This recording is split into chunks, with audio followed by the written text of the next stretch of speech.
Welcome everybody once again to the fourth episode of The Orbit. It's four already? It is four already.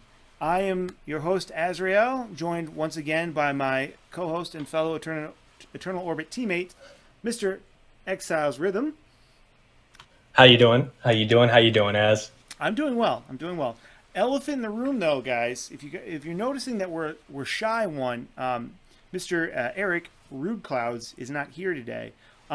We kicked him off the team, so we're looking for replace. No, I'm just kidding.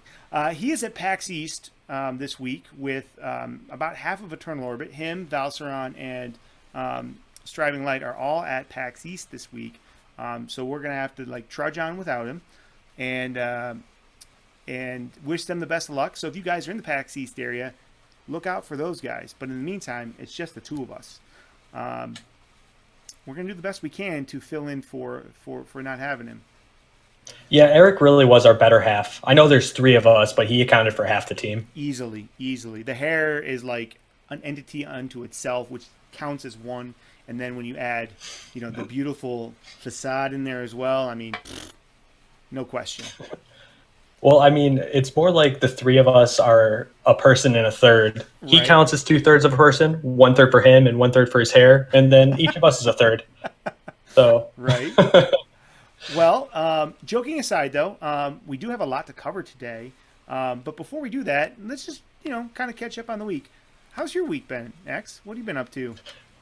It's been pretty good. I've been in and out because of some personal matters, but I did get the chance to go and be a guest on Tier 5 podcast. And I know Az, but I'll explain for everybody out there who's not listened to it before. Tier 5 podcast is hosted by Rod Johnston and Trip is Sick, or as he's colloquially known, Trips. They are fantastic. Both of them are fantastic streamers, and they are high legend and high legend wild players. Both good friends of mine, and they do a wild podcast. It's one of the premier wild podcasts out there at the moment. And so if you're interested, definitely go check those guys out. I actually like that we get a chance to talk about that, because wild is something that I think a lot of people that play primarily wild feel like doesn't get as much love as standard. Like standard is because it's the official tournament play style that it gets all of the attention, but there are a lot of people out there that still love wild. So it's cool that there are resources out there for people to have these insights from high level wild players. Like Trips habitually is a top 25 wild player. He's usually for top 5. I mean, every time I look at him, because he's a friend of mine on BattleNet, and every time I look at him, he's seriously in the running for a top spot. Guy's lights out when it comes to wild play. He's nuts. And you know what he did it most recently with? Even luck. And you know what made his version different than everybody else's? What? Iranchidi ankle biters. Nice. Which he then credited me for. I'll take it. Yes. I got to give the credit to Ben, who would give it to Ben from work. Dog, I think. Yeah, to Ben from work, of course. Ben from work, follower of many of the EO channels, big supporter and member of our community. Definitely, I gave him some love. Very, very good player as well. Oh, he's fantastic. Yep. Probably, I would say, far and away, the best even lock player on the planet. Ben from work? Yep. Really? Easily. Wow. Easily. Mad props to Ben from work. How you doing, Ben from work? Thanks for being here. What else is going on for you? Anything other than playing a little bit of or hanging out over there at the Tier 5 podcast? What else have you been up to? Yeah, as much as Wild is my side girl, I got a chance to play. Can I say that? No, just sure kidding. You can. I could say whatever I want. My wife is away. It's our show, buddy. So yeah, I got a chance to try a new deck, a new Elemental Shaman deck with this. I co-opted with him. What was it, yesterday now? Mm-hmm. Yeah, yesterday, a whole one day ago. Right. I got to co-op with him yesterday with it on my stream, and we went from top 500 to top 200 legend in no time. We held a really good record with the deck, even though we ended on a 3-game loss streak. I think we finished up around 250. What was your record overall with the deck? I don't recall off the top of my head. It was something like 6-3 or 6-4. Mm-hmm. Is Like, there? or Go ahead. yeah, 6-3. It was 6-3. 6-3. Not bad. Not bad. Uh, what was the inspiration for the deck? So this actually just brought it to me. He asked me to do a co-op, and I was like, sure, I can co-op with you. And then I still wanted to keep playing with him because I was having fun with the deck. That was just what he brought to me for the Mm-hmm. co-op. And I was like, I'm going to turn the stream on, and he said, sure. Nice. I love it. So wherever he grabbed this magical deck, Mister, you know this. Thank you for the excellent time, yo. Let's get that deck list because that sounds interesting. Yeah, we'll totally throw it. We'll totally throw it on the website, or we'll throw it on the YouTube video, or we'll throw it in the notes underneath the podcast as it gets hosted. Excellent. Let me just sprinkle some teas everywhere. That's right. That's right. So yeah, well that's cool. I myself, I've been on vacation all week. I'm here in lovely Denver, Colorado for spring break with with my prettier half, the lovely Brookworm. We're spending the week here in this nice hotel room. As you can see in the background, this is not my normal background because you can see something that isn't a green screen. So I played very little Hearthstone, but I'm having a good time. And you know what? Sometimes you just got to get away from the computer screen and live some life, and that's what we're doing. And it's been fantastic. So I will be coming back to playing some Hearthstone, obviously next week, going hard, try to hit Legend before the end of the season, before the new stuff drops. Scott, hey, did you know there's new stuff dropping, Max? Oh, I did. I've been keeping up with it. Mm-hmm. Is there a time in the future where we're going to talk about some of this new stuff, do you think? Perhaps I was under the impression that on the 5th of April that me and you might get together with our prettier half Mm-hmm. and do a full in-depth card review stream where we completely let me talk until I have run out of words, and we let Eric sigh at me until he's out of size. That's right. That is absolutely correct, guys. If you didn't know, Friday, April 5th, right here, 6 o'clock, the normal time, we are doing a very long, very thorough review of all of the cards from the new expansion in context. It's going to be very in-depth. There's going to be bloodshed. There's going to be tears. There's going to be love. There's going to be excitement. And there's going to be everything in between. So Friday, April 5th, right here, is the special full card reveal. We're doing a special night to make sure that we get every single card in there under anything that might get revealed last minute going into the weekend. And then, for those of you arena-focused players or anybody that likes to dabble in arena, 2 days later, on April 7th, that's a Sunday, we will be doing a arena-focused special edition of the Orbit with special guest hosts, along with myself.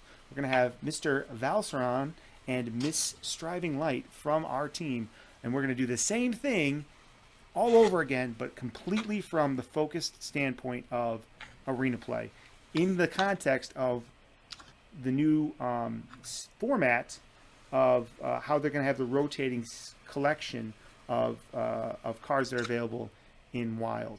So it's going to be a little different because it's not going to be from the same exact card set, because they're going to have card sets that are rotated in that are no longer available in Standard. So it's going to be a different and unique perspective, but it's for our arena focused players out there. Speaking of rotating sets. Yeah, absolutely. I was just going to bring this up as we had brought up before in the past, and as just did, Arena starting to rotate sets. So it got the Orbit podcast team, me, Ezra Elzagets, and Rude Clouds thinking, well, what if they did this for Standard? It's something Kibler had brought up in the past. He brought up like a rotating classic set, but what if we were able to, or what if they, not we were able to, but the Hearthstone team, the Hearthstone team, Ixar and all them decided to rotate in and out old sets. Like, what if we saw Goblin versus Gnomes again? What do you guys think would happen? We actually put this up as a Twitter poll, and we've since had 12 votes, and I would recommend you go ahead and look at that on the Eternal Orbit GG Twitter, which I'm sure Az is throwing in the chat right now. And comment on it. At the end of the show, I'm going to go back and we're going to read the comments on the tweet, and we're going to discuss them. So if you want to get that in there, go ahead and do it, or else. So so Az, is there anything else you want to discuss before we get into the meat and potatoes of this whole situation? Nope. I'm almost ready to jump into it. I just wanted to say real quick, guys, because like literally 2/3 of the EO team is out of town doing various different things. We are slightly behind schedule on getting the VOD and podcasts up on the website. Those are a priority for us. So if you missed any of the old episodes, we want to have them available for you guys in pod and vodcast form as soon as possible. But it's probably going to have to wait till next week because everybody's just out of town. But they are coming. We haven't forgotten, and we will let you know as soon as they're available. So stay tuned to the Twitter and to the EO website, eternalorbit.gg, for more information on that, because we will let you know as soon as it's ready to go, because that's something we're really excited to get going. That's it. That's all I got, man. Yeah, let's go. Let's go. Let's do it. So we're going to hop right into it, guys. We got about, I think it's 26 and a half-ish new cards that we got coming out here. I say half-ish because one of them is a card that makes another card, but we'll get to that in a minute. We got a bunch of cards to talk about. We're super excited. We're starting to get a bigger vision, I think, of what the devs want to do with the expansion moving forward. You know, actually, before we pop into this, I want to pop back real quick. Did you have a chance to see the reveal stream on Monday night? Did you watch that at all? No, I didn't get a chance. I watched parts of it, but I did want to talk briefly about it because there was like mixed reviews on like social media about the feedback that they were getting from the podcast. It felt very kind of like much ado about nothing, kind of drawn out, and there was some chatter that maybe people at Blizzard might be talking out of both sides of their mouths. What I mean was, one of the things that Peter Whalen had said was, "Hey, we're rotating Genin Baku and some of these odd and even related cards a little early because we want the standard rotation to feel fresh and new and actually feel like it was shaking the meta up." But then, well, we'll get into that more. I just wanted to preface some of the things that we're probably going to be talking about here pretty quick with that comment that was made during the opening of the podcast, and then of course just the general the reveal stream itself. I just want to put out there has been done. So if you haven't seen it, go check it out. As you can't be mad about it. You can't be mad about it before we even talk about it. Oh, but I can. And I'm sure you're right there with me. Not that I would ever be salty about, certain things. All right. We all see. Oh, you'll see. Trust me. All right. Now that I've prefaced it just a little more, let's hop right into it. So, guys, how we're going to do it today is we're just going to talk about them kind of in some chunks. So you're going to see a lot of cards come up on your stream, and we're just kind of go through them as we feel to talk about them contextually.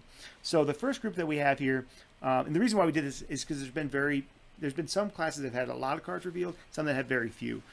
So we just kind of grouped them together to make it a little easier to digest. So the first group we have here, we put together the priest cards that were coming out and some of the neutral cards. And the reason why we did this one first is, quite frankly, we were talking about it during our production meeting, and we're pretty sure that we're going to spend a decent amount of time talking about most of these groups, but we'll probably spend the majority of our time talking about just a couple cards in this particular group right here. X, I'll start out with you. Do we want to go in order, or do we want to just jump right to the elephant in the room here?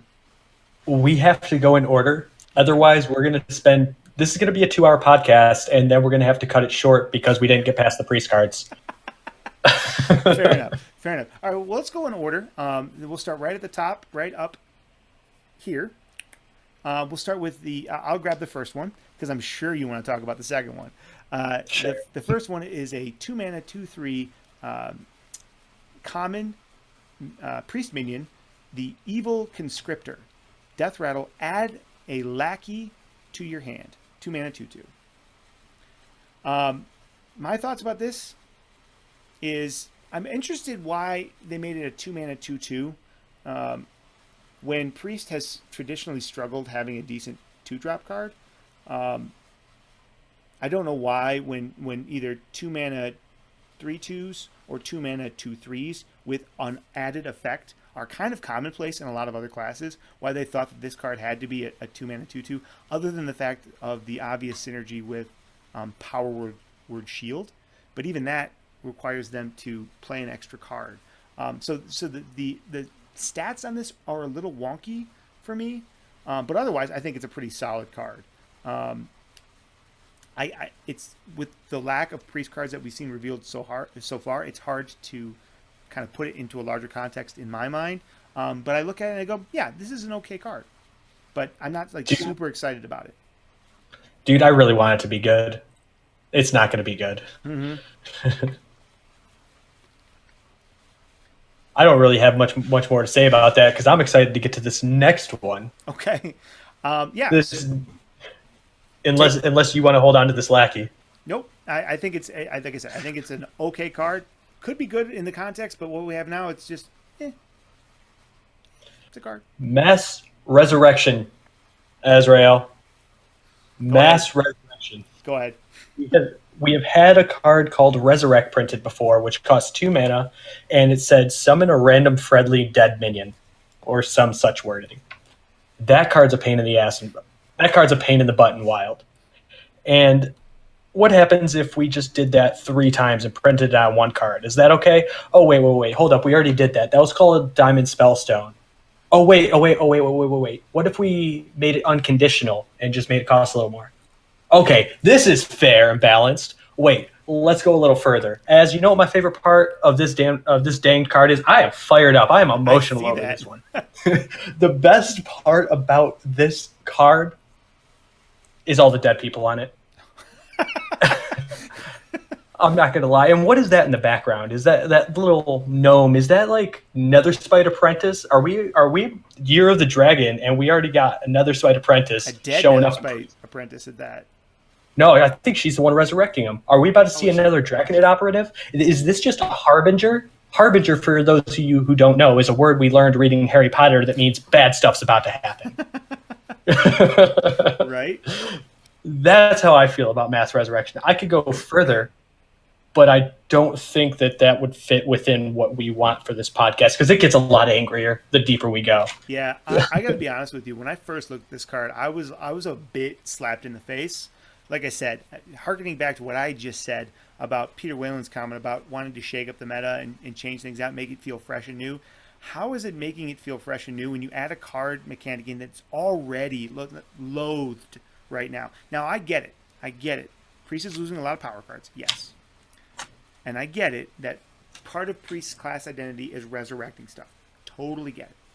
I understand. But if you want them to have a consistent resurrect effect, give them one as a classic card. Don't keep putting it in and saying this is their class identity. If it was their class identity, it would have been built into the basic class set, A. And B, how can you talk out of both sides of your mouth and say that we want the meta to feel fresh and new when you're literally continuing to enable one of probably the most divisive archetypes in the meta right now?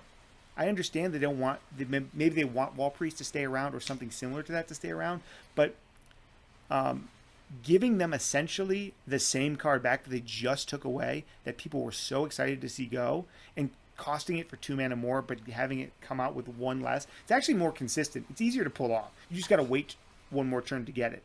I don't really see how this shakes the meta up when it's the same mechanic that has been dominating 35% of decks for the last couple of weeks. I don't know. I'm pretty mad about this card just because it's a slap in the face to people that were like getting excited, like myself. I was excited to see something fresh and new. You had talked about, and it'd be cool if you could just kind of reiterate that. You talked about some of the exciting potential that they hinted at or teased at or could have done with the Priest class instead of taking it back in the same direction. Do you want to refresh people on that? Because you talked about it last week, and I was really excited about it. Yeah, so it seemed to me, when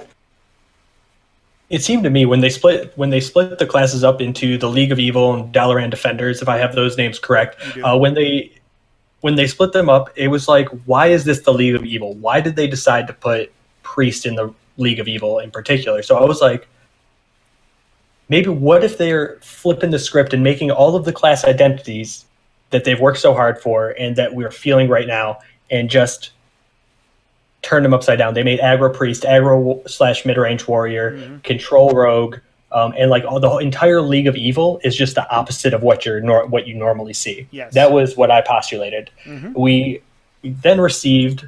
We then received Madame Lazul, Yep. however we want to say that, Yep. and Lazul Scheme and Forbidden Words. Yep. Those three cards, well, 2 out of those 3 cards I could see going into a Miracle Priest. Mm-hmm. The third one, but now we get these 2 that hint at Resurrect Priest. It's like Blizzard just.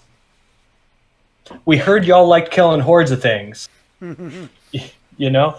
But to be completely fair, it says 3 friendly minions that died this game. It doesn't say 3 different friendly minions. Is that different? So can I like resurrect 3 Barns? That's what I'm reading it as. It's 3 minions that died this game. Now I'm assuming that it's going to be inferred. It's one of those things that they don't stipulate in the card text that it has to be 3 different minions, but it doesn't necessarily mean it's 3. It's not 3 copies, right? So if you had like say 2 Lightforged Elementals that died and 1 Ziliax, if that's the 3 minions that you had died, I assume reading that you would get all 3 of them back. But if you had 6 minions that died back, it would be random, is what I assume. And if you had 1 Ziliax die, it only resurrects 1, or you can't play it because 3 minions didn't die. Yeah, you would probably still play it, I would think, but it would just be the one thing, not 3 copies of it. But anyway you slice it though, like what was the thing about Spellstone that made everybody just nuts, right? It was like you spent 7 mana to get up to what? 25, 26, 28 mana? 27. Worth of cards for 7 mana. It was the same problem with the other Resurrect spell. It's 4 mana to summon a dead 10 mana card.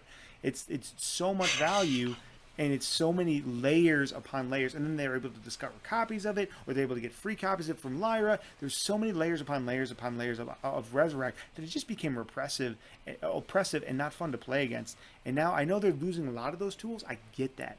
But just the fact that they released another card that says, hey, we still want that thing to be a thing, is as when the old meta is still not even like fresh in our minds, it's still here. Like, of course we're going to gravitate to that as a player base and say, why are you doing this to us? We suffered through a priest meta for the last year.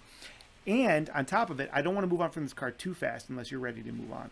Oh, I'm not ready to move on from this card yet at all. This card, one of the reasons why I wanted to do groups for this is this card ties into this card as well.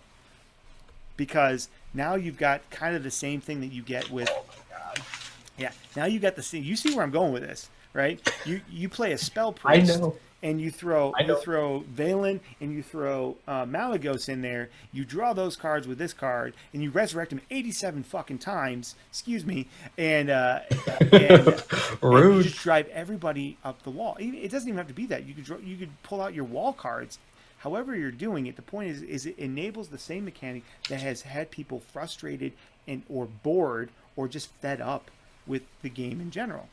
Even if the cards don't exist to enable it to the extent that it does now, the fact that they're even allowing that archetype or pushing that archetype to persist in a meta in a player base that's already tired of it, to me is just like it's disconnection from your players. It's basically saying, yeah, we know you're tired of it, but we want it anyway, so here you go. They did say they were going to communicate more, and I think that means that they're just going to tell us what's going to happen more, not that it's not a two-way street. So I wanted to speak one last thing about the card art, because I didn't notice this when I was going through it. Sure. What's all that yellow junk she's got emitting from her legs that's covering everybody? Okay, I'm done. Yeah, we can move on to the next card. Overall, though, I think the biggest takeaway from this card is like I said, we don't have enough to get a full context of what they're doing with Priest, but the very fact that they would include a card like this after everything that they've been hearing from players, after Ixar put that request out there from feedback, after going on their own reveal stream and saying we want the meta to feel different and fresh, to give a card that perpetuates what's already been one of the most hated deck archetypes in a long time, to continue to enable that, to me sends a very, very poor message to the player base. And that to me is the biggest thing, irregardless of what the card is in itself. I want something fresh and new. Take it in a different direction, like you said. Take it in a different direction. You've got this opportunity to do something different. Why are you doing the same thing that people already have said they hate? Well, you know what Peter Whalen said in my DMs the other day? He said if you wanted something fresh and new, you'd play auto chess. Ooh, ooh. Hey, you know what? Shout out to the auto chess players out there, which is like half of Hearthstone streamers right now. So, I know. all right. So moving on to the next one. Geppetto Joybuzz, an 8-mana 6/6 neutral legendary. Battlecry reads: draw 2 minions from your deck, set their attack, health, and cost to 1. Now, I'm torn on this card. Torn? Torn. Let me tell you why. I think it's a really, really cool idea. Like, conceptually. Very cool idea. This is where I'm torn, because I like it a little bit, just for that reason. But I hate it for just some of the reasons that I just said.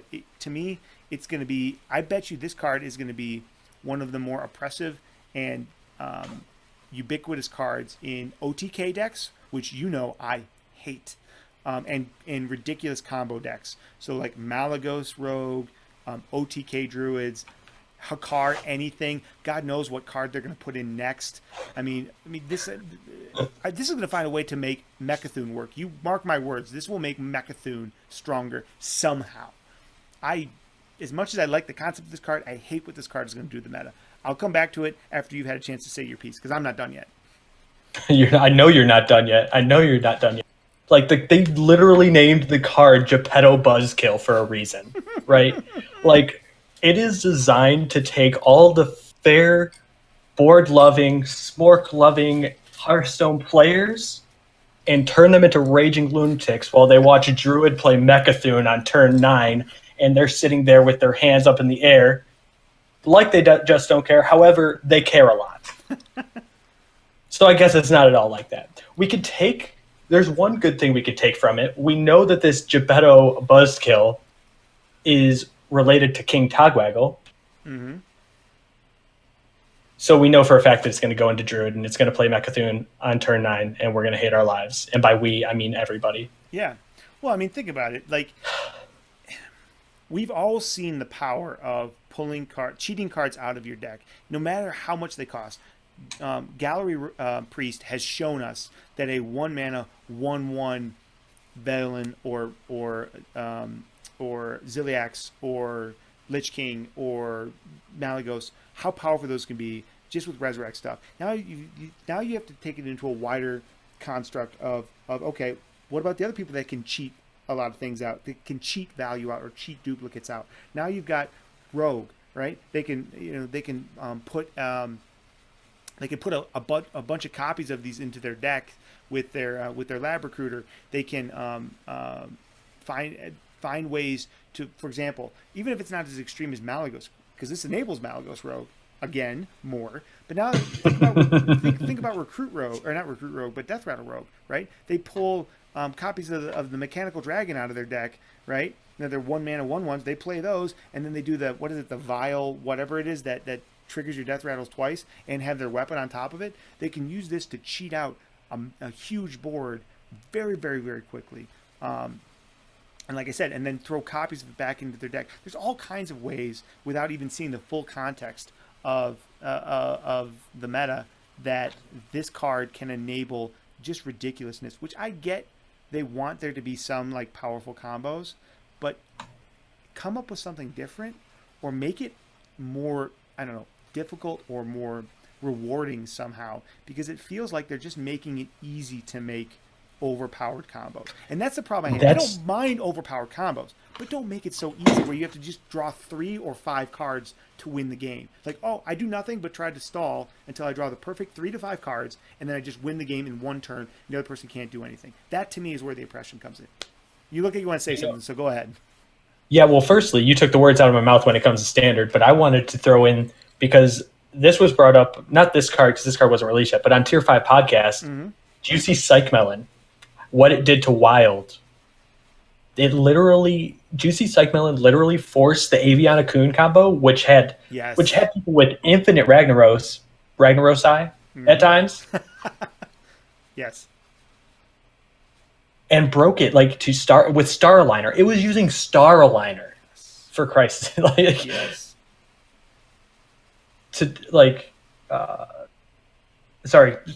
You were talking about the five, drawing the five cards you needed, and that just allowed you to draw them immediately. So this has that same effect where you can just draw them immediately as soon as you get it, right? Right. You have all of those pieces. The other thing that I wanted to bring up about this card that I forgot to during my piece was how much does Baleful Banker cost to play? 2 mana. 2 mana, 2/2. Okay. Okay, I was just checking. Right? So then you baleful this back into your deck on the same turn. It's ridiculous. And again, I don't mean to sound like, and I know you don't either. I don't mean to sit here and sound like a negative Nancy and like worst case scenario stuff. But again, using what Peter Whalen said on his own reveal stream for his own expansion that he is in charge of, they wanted to mix up the meta and make it feel fresh and new. But yet they keep enabling the things that drive people nuts. I think any high-level players of this game or any competitive players of this game or even just casuals that play more than just a few times a month that play this game are okay with there being cool and broken and fun things to do. But they shouldn't be easy to pull off. And cards like this make it feel easy. And that's as if it wasn't easy, everyone would do it. Wait. Is that why there was an OTK meta for so long? Yeah. And that's what I'm afraid of. I'm afraid of this just perpetuating OTK. I don't mind up a few OTK decks existing, but when when you play 10 games and 2 or 3 of those are against OTK decks of completely different classes, like 33% of your decks or your games should not be against OTK decks in my mind. It's too much. Like OTK decks should exist to punish a control heavy meta, right? Boom. Right? But dude, Azrael, you've been saying I've been sitting over here silent, just pointing at you and nodding and saying, because you're just taking these words out of my mouth. Preach, brother, preach. Wow. And a lot of that has to do with the fact that you and I've had many conversations about stuff like this. And I think it's just one of those things where I want the designers to have the creative space that they want, but I also want to have a game at the end of the day that isn't more of what we've all been playing for the last year, which is, either odd deck domination or OTK torture. So that sounds like a Rihanna song. Nice. But beyond that, okay, let's shed our emotions. Let's take a breath here. And okay, is there any fun or interesting ways beyond the terror that we feel when looking at this card that this deck could impact the meta other than, the super hyper abusive plays that could happen? Well, as an 8-mana 6/6, I would say it has to do something either really good or it has to do something in a class that's really good at doing nothing.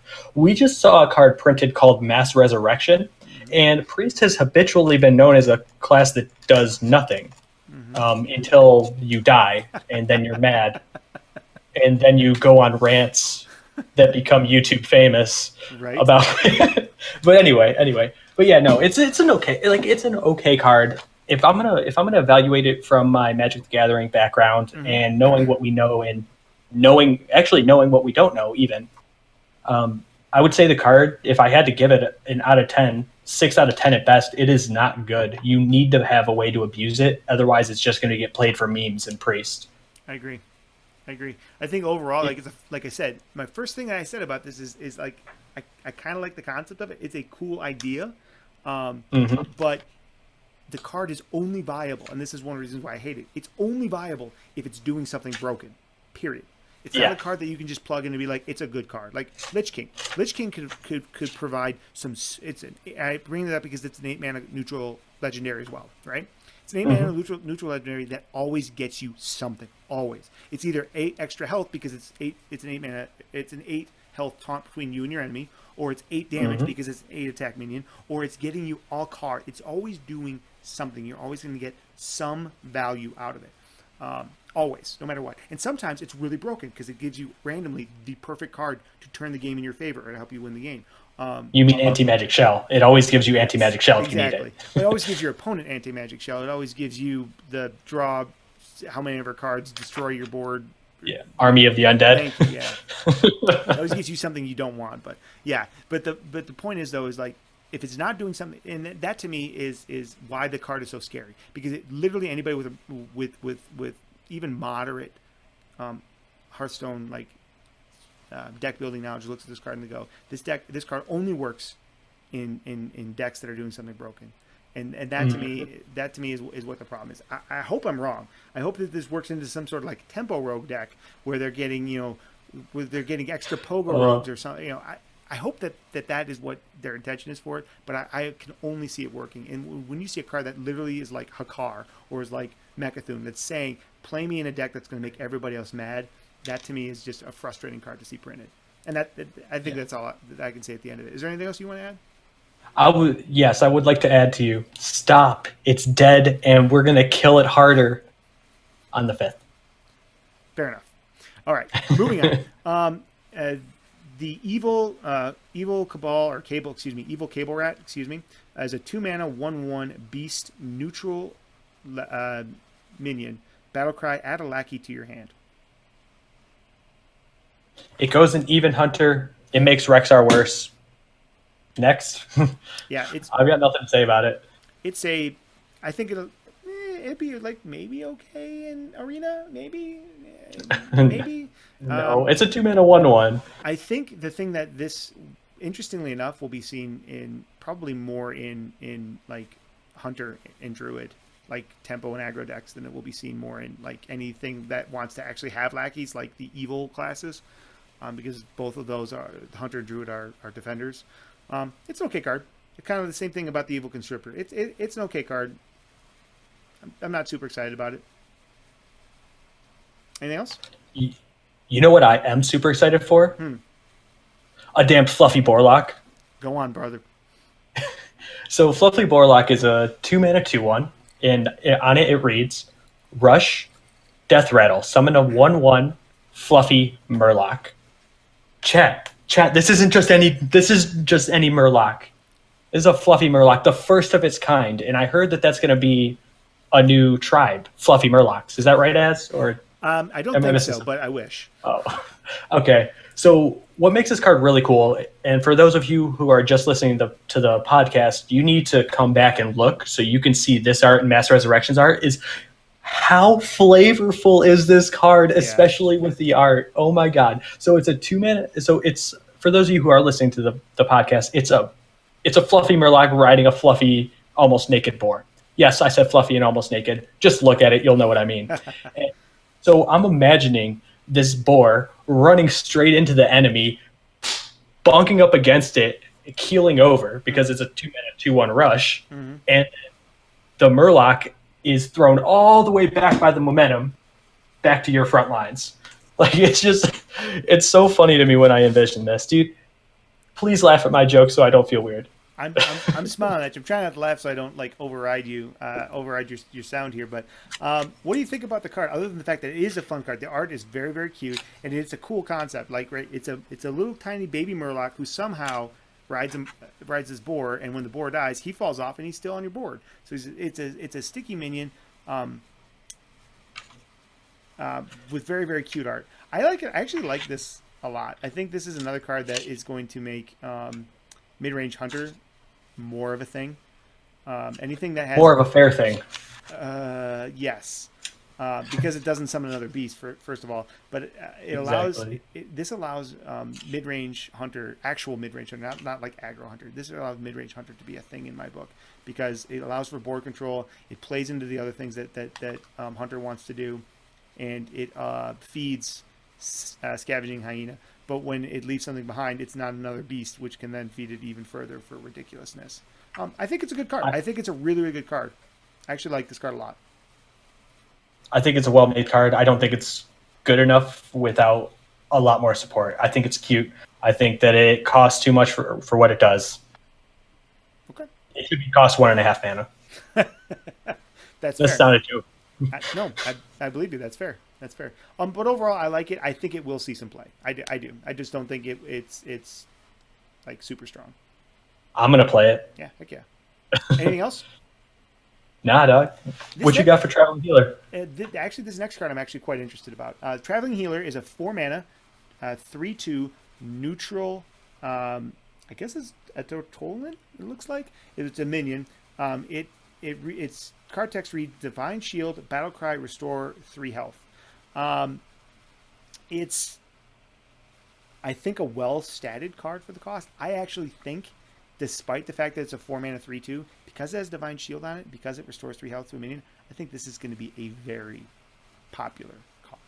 I think this card is going to be seen in a lot of decks. I think it's good for tempo. Even though it's poorly statted, that Divine Shield is not to be understated. I think this enables, and we're going to talk about this more at some point, I think this enables the Helidin archetype, and I think this enables a lot of, I think this is going to get seen in Zoo decks. I think this is right up there with the same, along the same lines as the Mosquito. What's it? I can't remember what it's called off the top of my head, but the 4-mana Life Drinker. Thank you, the Life Drinker. I think it's a really, really good card. At first glance, it might seem to some as kind of an okay card, but the more I've thought about this card, the more I've really, really liked this card. I think this is going to be a very, without seeing the rest of the set, obviously, I think right now this has a potential to be a very strong and ubiquitous card. X, why don't you tell me why you think I'm wrong? I was just about to tell you that you were wrong. Yep. So the reason why is because have you ever heard of a card called Silver Moon Guardian? Yes. Of course you have. You play Arena. Could you recant for me what the card is? 4-mana 3/3 with bubble. Neutral. Okay, 4-mana 3/3 with bubble. So if we remove, how much is 1 health worth? 1 health is worth approximately a half a mana, like 3/4, half to 3/4 of a mana. Sure. So it's overcosted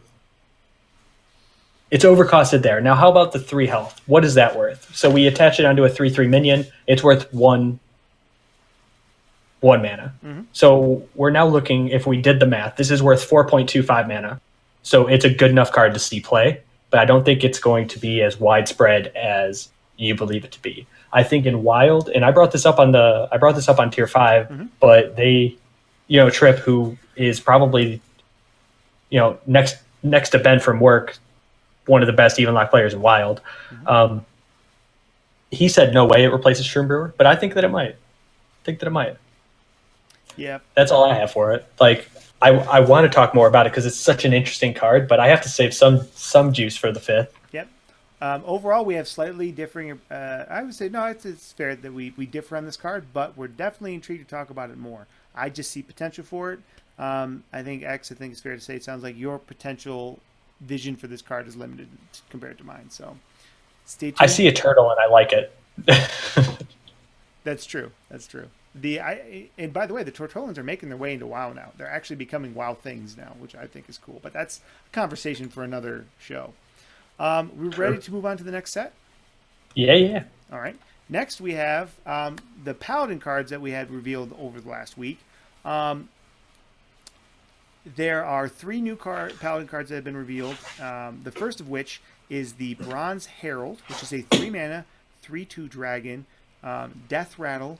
Add 2 4/4 dragons to your hand. With that, though, and I want to mention the next card that comes with it because they kind of play together, they were released together, is a 5-mana 3/5 epic minion, the Dragon Speaker, which is Battlecry, give all dragons in your hand +3/+3. Looks like we're getting some more 4-mana 7/7s, X. Do you want to talk about these cards individually or together? Go ahead and kick it off however you like. Either way, I'm going to say it the same. Neither of them are good enough to see play. Next. That's all I have for it. Like, yep. Yeah, it does.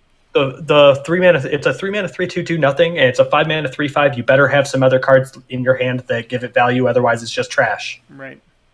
I agree. The cards with what we know about Paladin right now are just not good enough. Obviously, they've been like hinting at pushing a Dragon Paladin or a Helidin or a Buffadin archetype. We got some buff cards in the last expansion as well. They've been hinting at those things. Maybe in combination with those things, the class can take a step in that direction. But I need to see more. Like you said, I don't think the costs are they cannot be justified unless you're going to get more value than this, because you're going to be so far behind, right? If you're playing Zoo, well, you're not doing enough to be able to keep up or swing the board back in your favor. And if you're playing Control, they're just going to clear your board while you're sitting there wasting your time spinning your wheels. So I need to see a little more. I know what they're trying to do, but meh. What do we got next? Yeah, so next is actually a card that I actually am afraid of because it enables It enables so much for Healadin. It's so scary. It's a 2-mana card called Lightforged Blessing. It reads, Twin Spell. Give a friendly minion lifesteal. And for those of you who didn't listen to last week's podcast yet, Twin Spell means when you cast it, you get a copy. You get a copy of the spell in your hand. Only it loses Twin Spell. So essentially, you get 2 copies of the card, but only holds up 1 spot in your hand, which is, excellent for you control nerds. Right.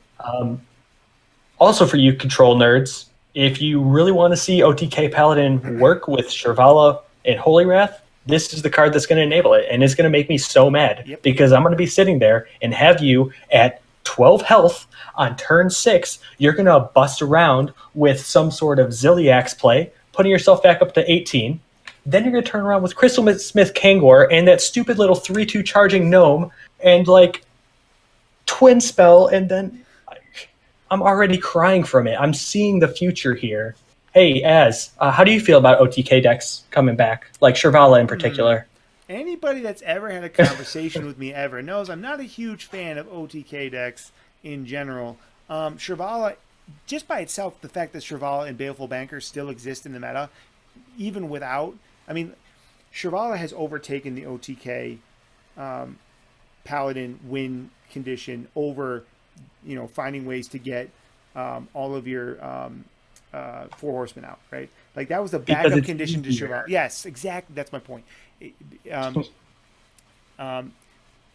Because Shirvala is easier to do. Shirvala, Baleful Banker. There was a time when people only played 1 copy of Baleful Banker in Shirvala. Now they play 2 just because it's easy. Because most people can survive.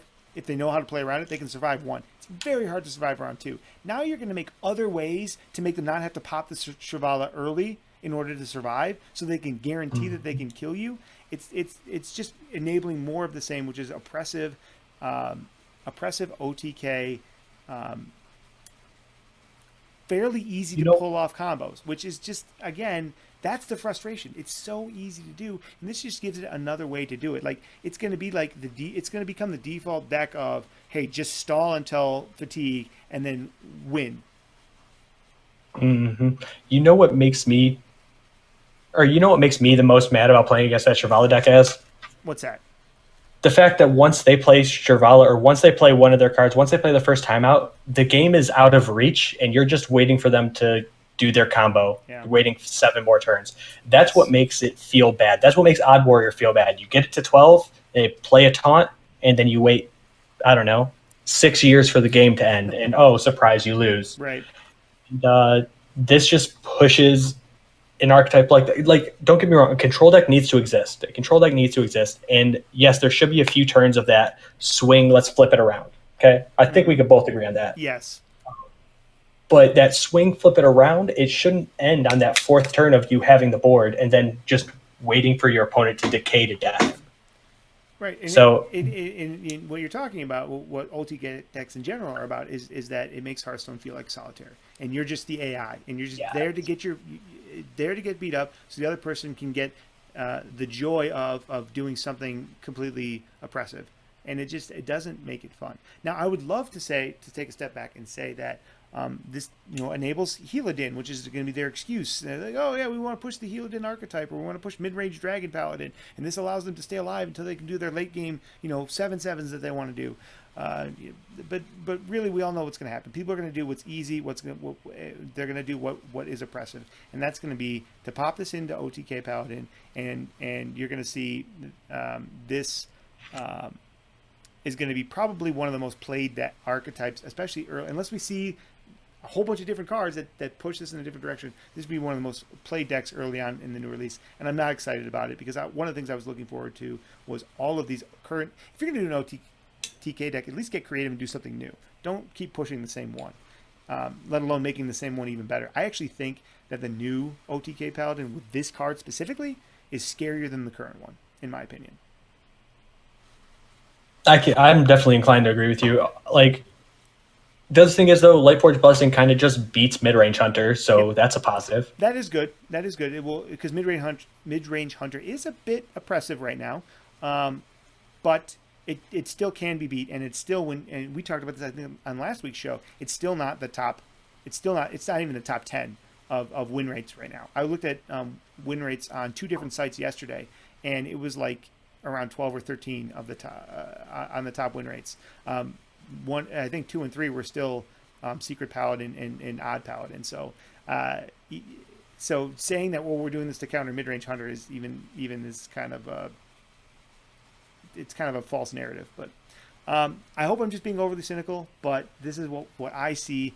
And obviously you saw the same thing, because we did not talk about that card before the show, and we had exactly the same fears and echoed each other quite a bit. So, but again, taking an objective step back, other than obviously what it allows to happen, I like the card. I think it's a good example of what Twin Spell can be. Outside of the context of the current meta and what it enables, I think it's a really cool spell, and I actually kind of like it. But again, because of what it allows, effing hate it. Hey, Az, what do you think about the card art? And before you answer that, This is actually a loaded question. What if we put this card art right next to Mass Resurrection card art? Now, is this guy from his chest? Never mind. Let's just move on from that thought. Anything else before we hit up the next set? No. What class we got? What class you got for me next, Az? Well, the next one we have is 2 Warlock cards and a Shaman card, because we haven't had a lot revealed, so we just kind of wanted to put them all up here on screen to just kind of talk about as we see fit. Why don't you hit up the Warlock cards here, and then we can talk about them a little bit. Okay. The first card is a 2-mana 2/2 called Evil Genius, and it reads Battle Cry. Destroy a friendly minion. Add 2 random lackeys to your hand. So the way that it's worded in particular does not say destroy a friendly minion to add 2 random lackeys to your hand, meaning that the way I read it, you're getting the 2 lackeys if you play it on an empty board. Mm-hmm.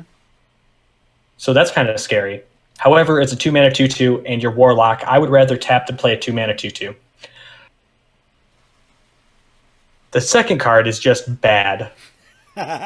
Yep, I figured the second card was gonna be a quick conversation. The second card is a 3-mana spell, Reform Scheme. Summon a 1/1 imp, and it upgrades every turn. So it's for 3 mana, it's for 1, for 2, for 3. Maybe on turn 7 it's like whatever, but who wants to fill their board with 1/1s? Unless this is somehow going to play into a buff your board deck of some kind, because there are the things that, what's the card that destroys a minion, buffs all your other cards, your other minions for +1/+1.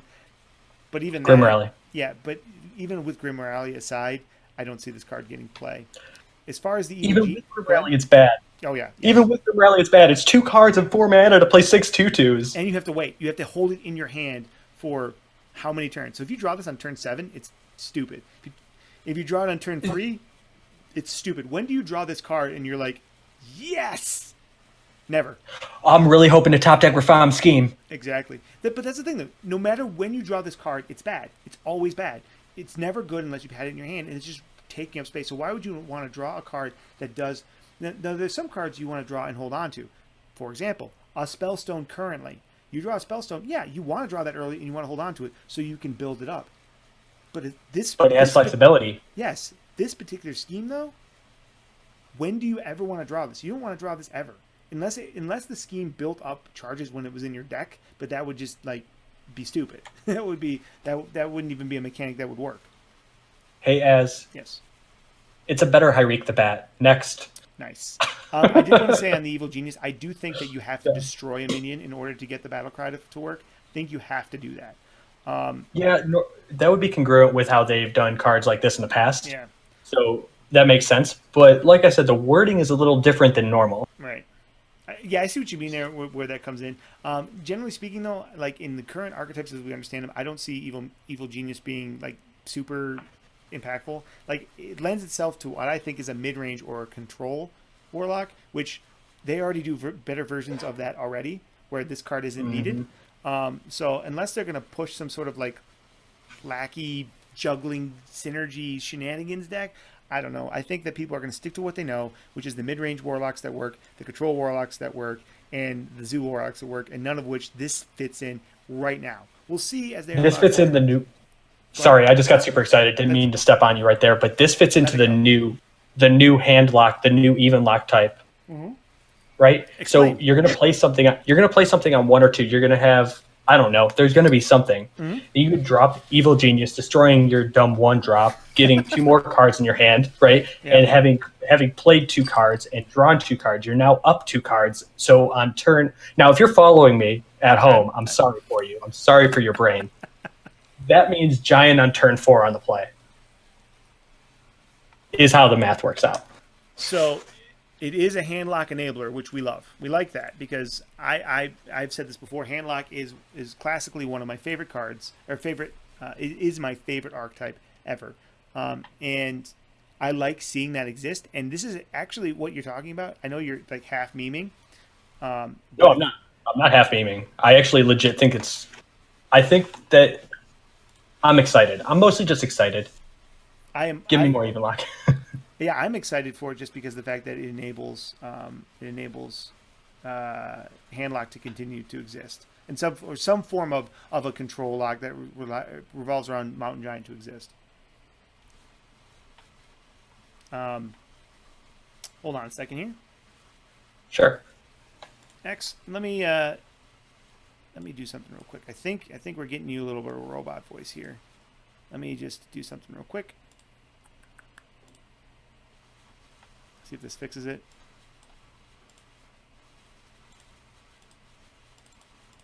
Oh, my curtains. There we go. Can you say something? Sure, I could. Sweet. All right, we got locked up there for a second. I think we might be good now. I don't know, maybe if it's on your end or not, but we'll see if this fixes it or not. Give me just a second here. Boink. Let's see if we can get this working. All right. And then, do we want to move on to the next card? Yes, dude. I love the next card. It's you mind if I take it? Please do, sir. Please do. It's straight from your favorite class. Out of a dead archetype with less support than ever comes Sludge Slurper. It's a 1-mana 2/1 that reads, Battlecry, add a lackey to your hand. Overload 1. Now, if you thought this card would be good in Quest Shaman, you're right. However, Quest Shaman is unique to Wild now, so Quest Shaman is worse than ever before. This card is so almost good and so almost fits into like 15 different Shaman archetypes we've seen over the years, but just barely doesn't. It's another card that's going to be almost good enough. I am loving the fact they're giving us almost good enough cards. It's reminding me of the Boomsday release. Right? It's almost good enough. I'm actually intrigued by this card. I'm intrigued by this I like card. the Murloc tag. Yeah, I'm intrigued by this card because of the fact that it's actually a viable 1-drop for Shaman. I kind of like the idea that it enables a mid-range Shaman. I like the fact that it enables mid-range Shudderwalk Shaman. That's right, guys. I'm saying something positive about Shudderwalk. After that was an impressive deck for half the meta.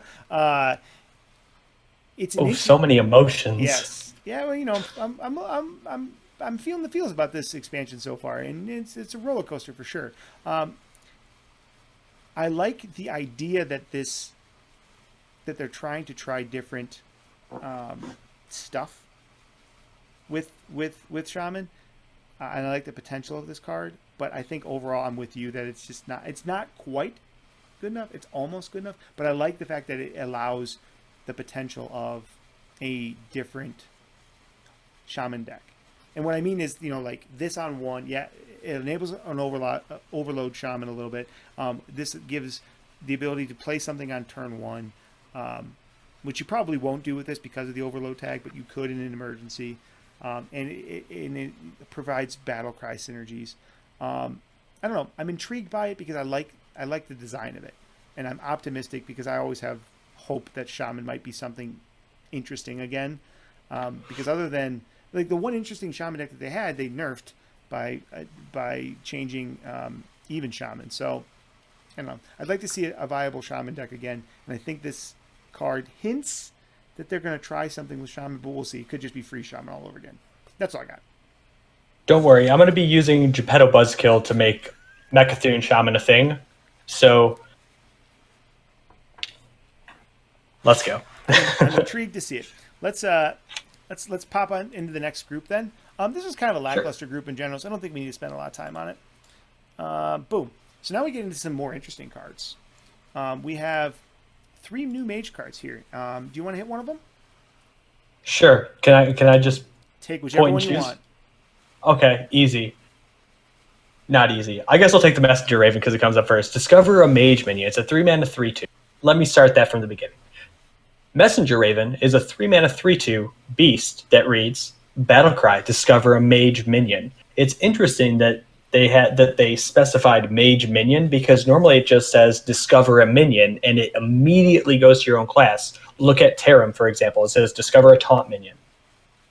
So why are they adding this additional piece of information? Are they going to be that inconsistent about it? Because I'm not one who really worries about the wording of things normally, except for when it has an actual effect Specific. on Yeah. the game. Yeah, like I don't care if you're inconsistent where you say um, summon 3 friendly minions that died this game, or resurrect 3 friendly that died this game. That's fine. It's inconsistent, but I don't care. It means the same thing. This hints at something else, which is interesting. So this actually has me excited to see more cards because I want another card on this list, the next card that you're going to talk about actually, to be good. And this Messenger Raven would fit right in with it. So how do you feel? Well, man, you set me up perfectly to talk about the next card, but I want to say a little piece about this card real quick. I'm actually excited about this card, not just because of the next card, but because it enables a different kind of tempo or aggressive minion based mage deck. This is something that you could. I mean, I think it's going to see more play comboed with the other card that we're going to talk about, but because there are a lot of high value mage minions. Geneli, for example, Khadgar, for example. Collectos. Exactly. There are some really powerful cards that you're going to get multiple copies of. I think this is going to allow for some really interesting. I think you're going to be able to see it in aggressive lists. I think you're going to be able to see it in greedy lists. I think you're going to see it in combo lists because of what it allows you to do. I'm really, really excited about it. And again, go ahead. It really gets me excited for Control Minion Mage. That's all I gotta say. Yes, Coming soon to a meta near you. that's a great example because I mean one of the things to think about is like for example discovering the was it the Fire Eater, the guy that allows your hero power to do more damage. You're going to need more Yeah, ways during to get hero power damage out to make Jan'alai still work because Jan'alai is very very hard to work without doubling your attack on your ping, right? So being able to cheat out an extra one of those helps you out quite a bit, or being able to just get extra ones if you can't draw one or whatever. There's a lot of ways that this card can fill in gaps in a wide range of mage decks, and this is the kind of card design that I really like seeing a lot. So I'm really excited about this card, if nothing else, just because it's a very very clever and interesting new type of discover that we haven't seen a whole lot of. So, but it also fits right into a Safari Mage. oh, So great example, great example. And just real quick for people that might not know what a Safari Mage is, do you want to go over that real quick? sure, Safari Mage is a deck that the name and the deck were both coined by APX Void, the famous mage only player. No, I guess not mage only anymore. Famous mage streamer. And it's aggro odd mage with a focus on beasts. It runs Flappy Bird, Vicious Fledgling. It runs Flappy Bird. Yep. It runs Untamed Beastmaster. It runs Dire Mole. It runs Bittertide Hydra. So just imagine all the dope odd cost beasts with a 2 damage hero power, and then it smokes you in the forehead. Yeah. So Very strong deck. This could fit in that. This could fit in that sort of archetype, if that sort of archetype is allowed to exist in the coming meta. So. Right. So it's overall, you would say it's a pretty exciting card. It's exciting. We'll see. Cautiously optimistic. Yes, I think I agree 100% with that. But one of the reasons why is, like you hinted at before, the next card, which is Khadgar, which is a very oddly statted minion for such an important lore character. But we'll get to that in a second. Khadgar is a mage legendary minion, 2 mana, 2/2, with card text that reads, your cards that summon minions summon twice as many. This is a kind of potentially bonkers card for the next card that's also on this list as well. But first of all, I want to say it's odd to see such an important character cast as a 2-mana 2/2, but they did it, I think, specifically because they want the next card to work and because they wanted this to be easily handled because it's going to be super bonkers if left unchecked. Thoughts on this card, X? I want to play it with Vexing Crow. Ooh, which is the 3-mana. So I think it's okay. Yeah. Vexing Crow is a 3-mana 2/2 that when you cast a spell summons a minion equal to its spell cost, I believe. Is how the A random 1-cost minion. Random 1-cost minion. Okay, my mistake. A random minion of some sort. Yeah. 1 or 2 cost. Yeah. Hey, we need that or check. Vex Crow is a 4-mana 3/3 that summons a random 2 cost when you cast it. Yeah, cast a spell. Okay. I think it is okay, but with the next card, it's pretty bonkers, which is the new mage spell that was revealed, which is 8 mana, Power of Creation, epic mage spell, which reads, discover a 6-cost minion, summon 2 copies of it. So for 10 mana, you can get 4 6-cost minions on your board. What do you think about this card in general, and then just the potential combo for it? Do you think it's more of the same? Do you think it's something new? Does it feel different because they're doing it in Mage now instead of one of the other classes that used to do stuff like this? What are your thoughts on these combos? Funny you mention other classes because they exist. Paladin, yeah, that was the most natural way for me to bring it over, right? Paladin has a card called a New Challenger. No, you guys probably haven't heard of this card because it was never announced that they released it. It came out in Kobolds and Catacombs Part 2, which was, colloquially known as Year of the Raven. Right. And so, but yeah, it's a New Challenger. It's a 7-mana card it's a 7-mana Paladin card that says summon a random, or no, not summon, discover a 6-cost minion, give it Divine Shield. For 7 mana. For 1 more mana, you can drop the bubble and get a second 6-drop. Which is pretty potent. Oh, God. Which is pretty potent. Because there's some pretty good 6-drop. Because 6-drop is like 6-drop, or 6 cost. When we say 6-drop, we mean 6 mana cost. When we get into the 6 cost value, that's when the cards really take the turn, right? Like a lot of cards that are below 4 mana can be mediocre unless they have a powerful effect on them. A lot of the cards that are in the 4 and 5 mana range are, hit or miss. But the 6 mana cards are almost consistently very good for the mana cost, stat wise and effect wise. They start to see, like with the 8 costs that seem the best of both worlds, like Lich King or whatever, where they have a good body and a good effect on them, right? 6 mana is where you start to see that a lot more. So a 6 mana cost card is not to be scoffed at, and getting 2 of them for 8 mana, that's huge value. That's obviously 12. That's 50% free value, and it's a huge tempo swing. On an empty board, for example, and if you pair that with Khadgar, that's a huge value. So now for 2 cards, you're getting a ton more value versus the comparable card from Paladin, where you get 1 that only gains Bubble and Taunt, which is like, which would you rather have? I don't know. I think it's doing what another class was trying to do better, and I think it's a very potent combo. I don't think it's going to be hard to get off either, especially when you have things like Messenger Raven that exist now. So I'm interested to see how it enables, it continues to enable and perpetuate Hand Mage and Big Spell Mage to exist. I just had a crazy vision. Had a crazy vision. Let's hear it. So, Mecha Yogg-Saron, 10 mana, Mage card. Cast 1 random spell for each card you discovered this game. You're nasty. I'm kicking you off the show. I love it. It's gross. Let's hope that doesn't happen because, they are bringing back old cards and old mechanics. So yeah. We'll see. Is there anything else you want to say about these cards before we move on? Or do you think we've covered it well enough for this cast? I just set myself up for disappointment. If there's no Mecha Yogg-Saron... If there's a Mecha Yogg-Saron, I'm playing auto chess from now on. All right. So whatever it takes. Right.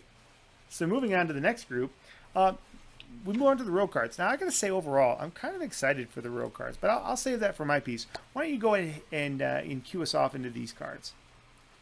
Sure. The first card is called Unidentified Contract. It is a 6 mana card that reads: Destroy a minion, gains a bonus effect in your hand. The bonus effects include Destroy a minion, the Betrayal effect. How do you want to call that? Causes them to Minion. attack the minions next to them. Yep. Deal their attack damage Deal to the enemies next. damage. Yes. Yep. Then there was a sap effect, Mm-hmm.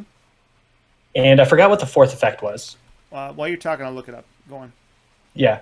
Okay. So overall, it's a better assassinate, a worse walk the plank, and it fits only into control rogue. It's a poor replacement for Vilespine Slayer, but since Vilespine Slayer was only running as a one of in Tempo Rogue anyway, Mm-hmm. it's not as important as you would think. It was run as a two of in Odd Rogue only because it really had no other way to deal. It was the better version of Owl. It had no other way to deal with bigger minions, and you didn't want to run a 3 mana 2/1 in Odd Rogue. Right. So overall, I'm not really impressed. The next card, as I'm just going to keep rolling until you come up with the unidentified I contract have. I stuff. was just waiting for you to. Okay, cool. I'll just keep popping up anyway. Go ahead. The second card, they rotated in because they were rotating out a fan favorite. Everybody was always happy to see Hench Clan Thug on 3. And if you were going to see Hench Clan Thug on 3 and Hench Clan Burglar on 4, you would just give up the game, right? So they had to rotate it out 1 before they rotated this one in. Right. What Hench Clan Burglar is it's a 4 mana 4/3 with the pirate tag that reads Battle Cry, Discover a spell from another class. This is interesting because in the rogue mirrors now, we're not going to be seeing tests do nothing, which is important to me. It's also, and we're seeing this with a lot of cards, 1 mana behind curve for its stats. So everything we've talked about so far fails the vanilla test, which is really refreshing to see because that means that we talked about this ad nauseum. Lowering the power level. Let's go. Yes.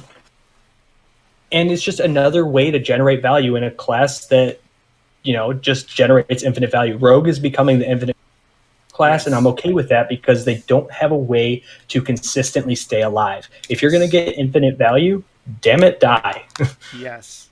Yep. You can't have both. You have to balance getting the infinite value and staying alive. So just to bounce back real quick, we had the 4 different versions, which are deal damage.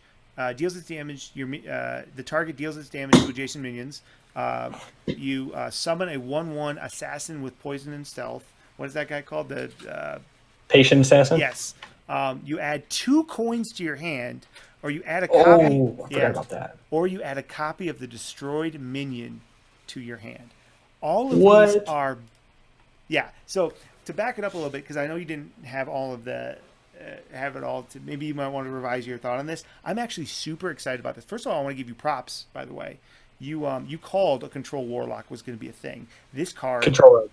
I'm sorry, control rogue was going to be a thing last week when we were talking about this, or the week before when we were talking about it on the show. I can't remember. You called it. You said that they were pushing in that direction. This card, I saw this and I was like, X nailed it, and I'm super excited about it because I like the idea of a control rogue because it still feels like a rogue, but it's a different kind of rogue, and I really like it a lot. And I think this card is actually, for the effects, is one of the better gain effect in the hand cards that we've seen so far. I actually think it's really powerful and still feels very roguelike. I like it a lot, and I think that you talked about this with the Hench Clan Burglar. The 6, I think they would have priced this at 5 mana, but pricing it at 6 mana makes you actually have to make a conscious choice to play this card, because while it has a powerful effect, 6 mana is a huge price to pay compared to 5 mana. That's a big jump, and it means you have to play it an entire turn later. And if you're playing it later, there's a lot less you can do in the same turn. So it's a huge price to pay.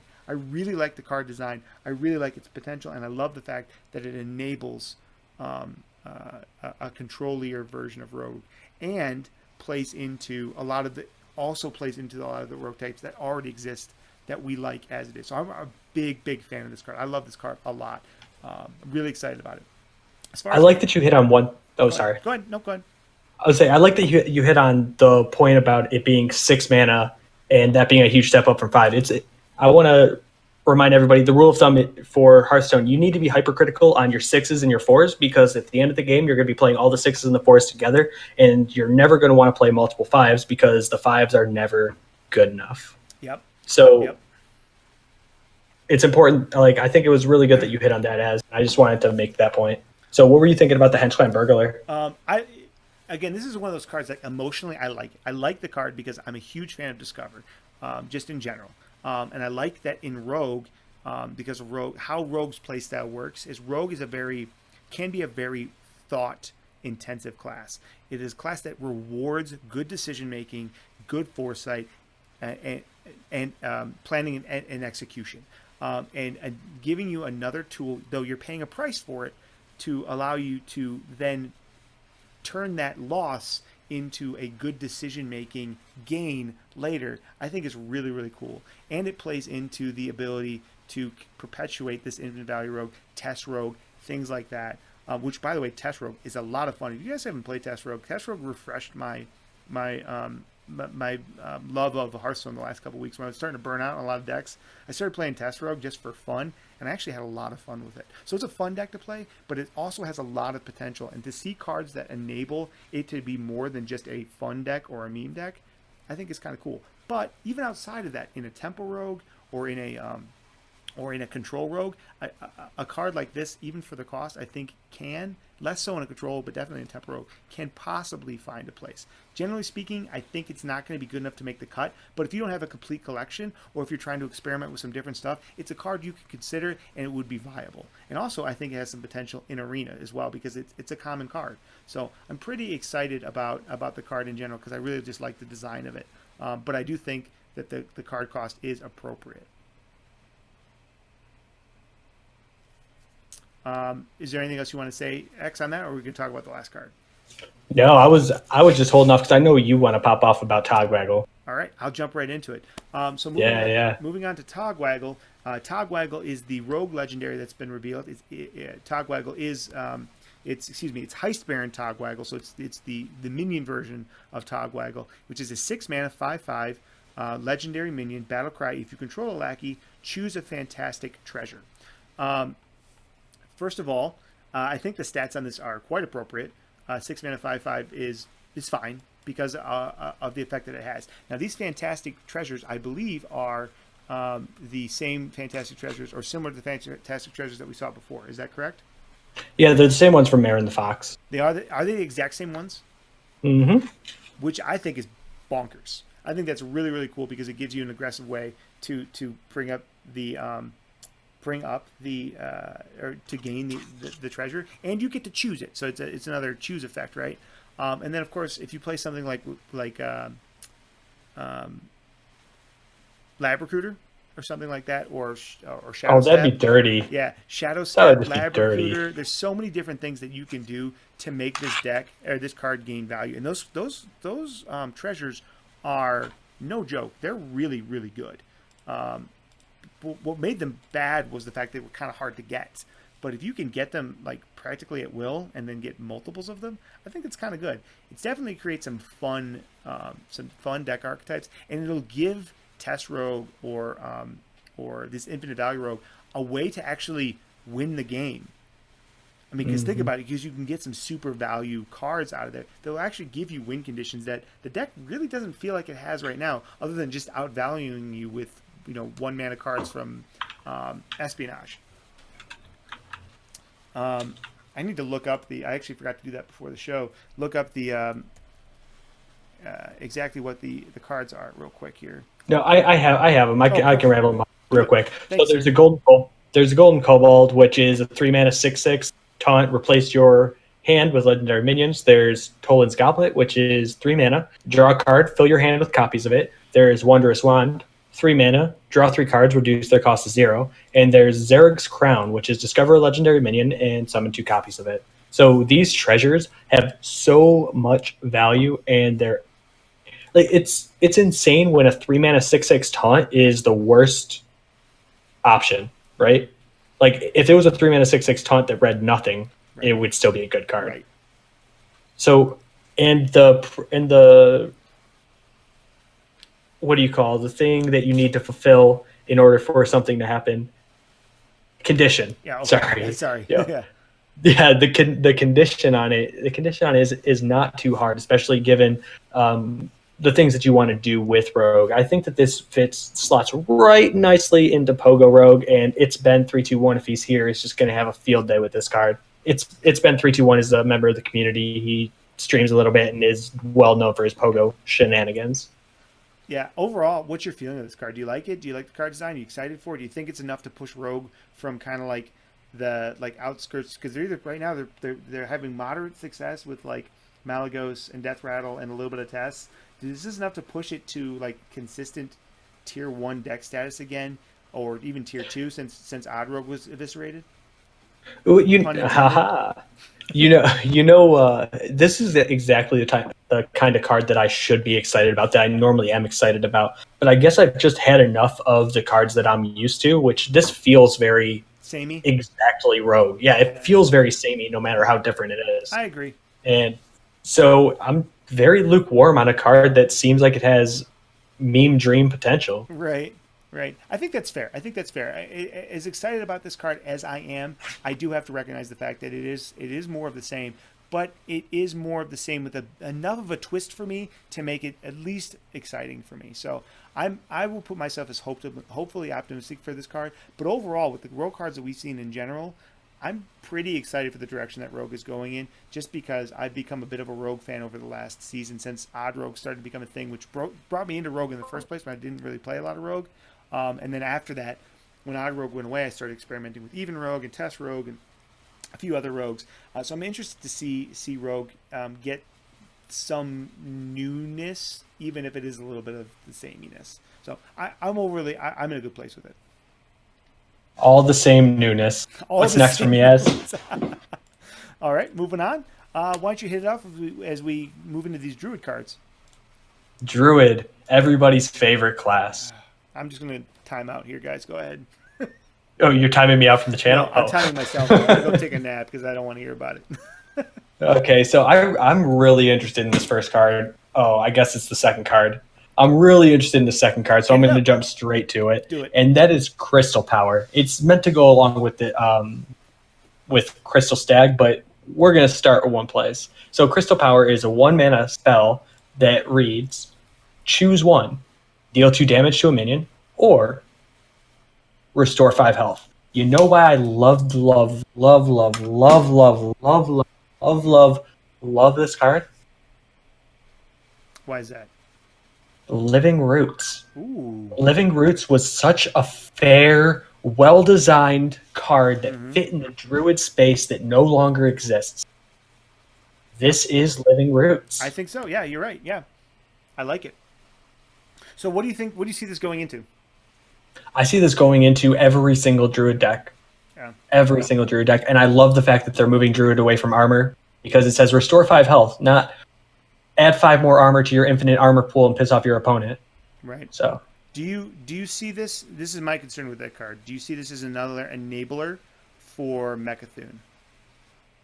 yeah, absolutely it is. But I think that's okay. I think that's fine, because the power level is being reduced so drastically with the loss of Branching Paths. True. Branching Paths is just such an insane card. I am so glad that's done. Like any card that can gain 24 armor for 8 health. That's not okay. For 8. No, dude. Oh, okay. Just check. No, dude. Like, especially not if you have the flexibility to instead draw 4 cards. Or no, screw that. Let's draw 3 cards and gain 6 armor. Right. Dude, I hate that card. Yep. Any card that can outshine Power of the Wild, get it away from me. Right. Power of the Wild's good. Yes, I agree. No, and we're gonna see it crop back up, but I know that I jumped straight to Crystal Power. I don't think a lot more can be said about it. How do you feel about Keeper Staladrix in particular? I think that because Crystal Power exists for 1 mana, that Keeper Staladrix, and we're going to see Crystal Power in virtually every deck. We're going to see a lot of Keeper Staladrix for sure. There's so many choose 1 cards that this combos with well that I think that it's going to be a ubiquitous card, and it's 2 mana. So Keeper Staladrix is a 2 mana 2/3 legendary druid card that reads, after you cast a choose 1 spell, add a copy of both choices to your hand. Now, A lot of people were calling this the better Fandral. Where do you see that comparison? I think that's fair. I think that's really, really fair. This is what Fandral could have been if they'd done it right. I think because Fandral didn't see as much play as it could have for how cool of an effect it was. This because it's a little cheaper and it gives you that extra value of getting both copies. So really, you get 3 choices, right? You get the original choice that you make, and then you get 2 more choices, which is the second copy of the original choice plus the other choice that you didn't make. That in alone is so much value that it's kind of bonkers.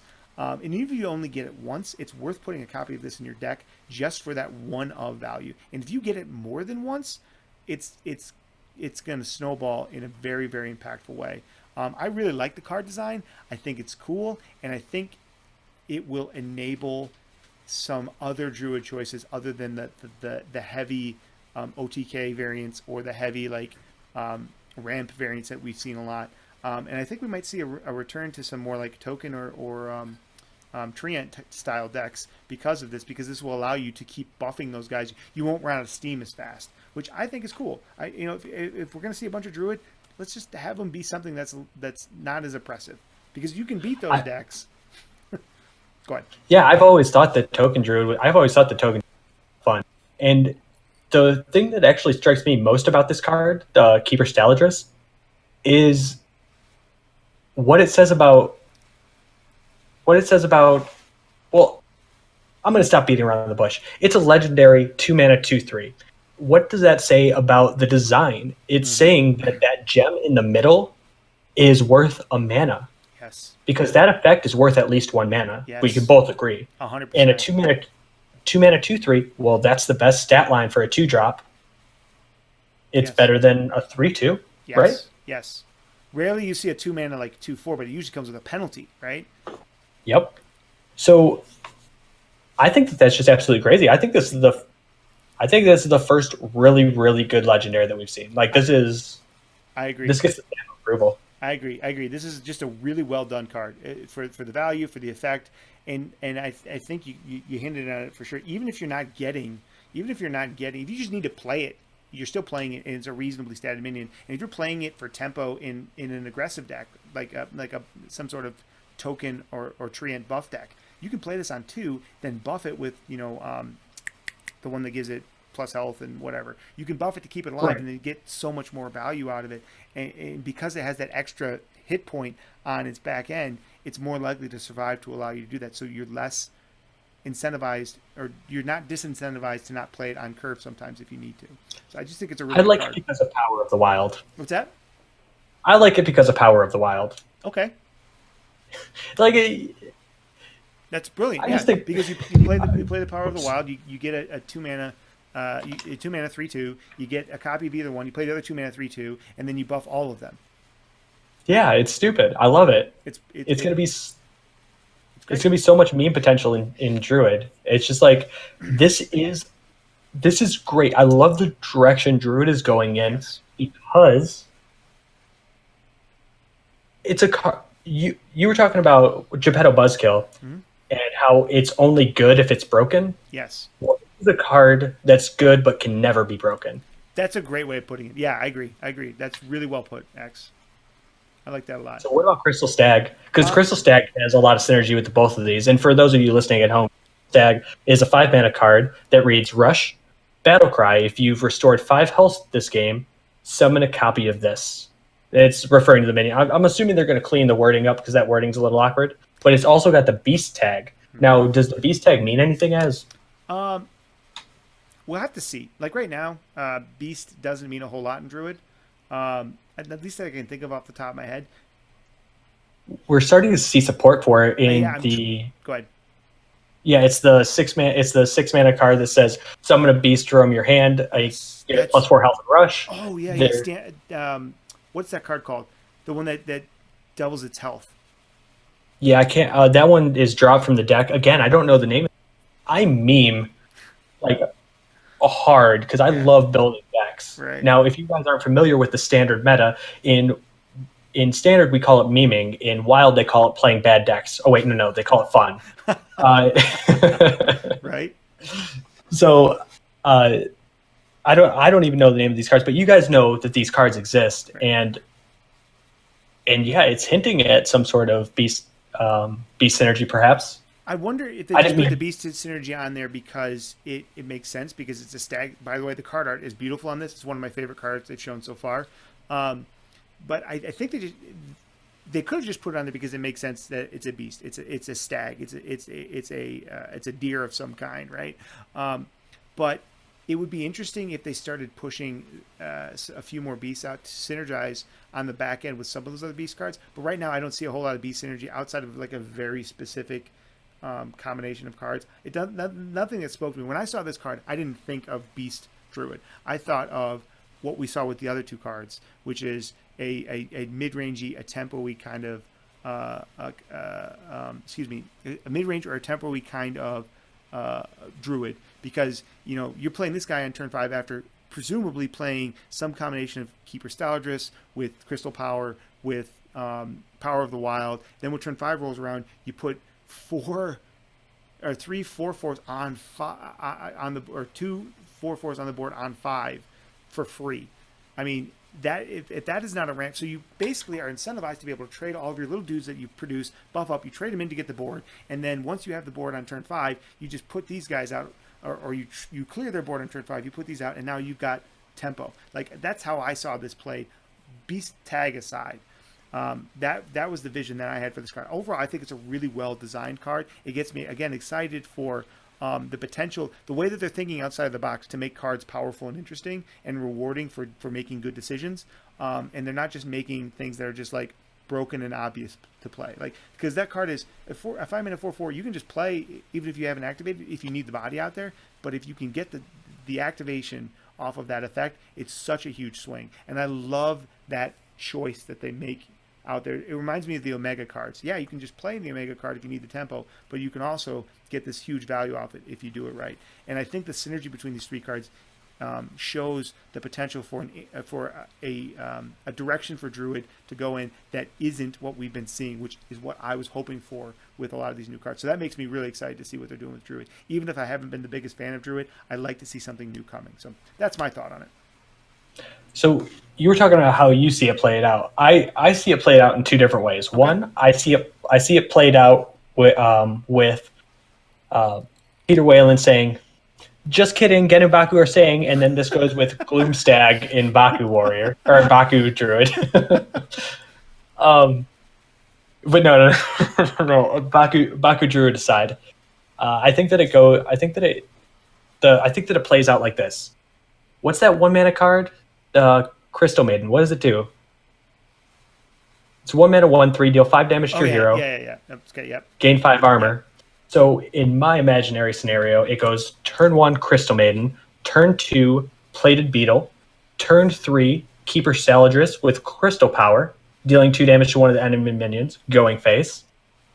Then you get to heal your own face on 4, play whatever 3-drop you want, preparing the board for you to Crystal Stag and win the game. Jesus. Well done. That's terrifying. The 3-drop could be, how about this? The 3-drop Untamed Beastmaster. Now you get 2 6/6 brushes. I was just gonna say, yeah, Untamed Beastmaster would be a great one to play there.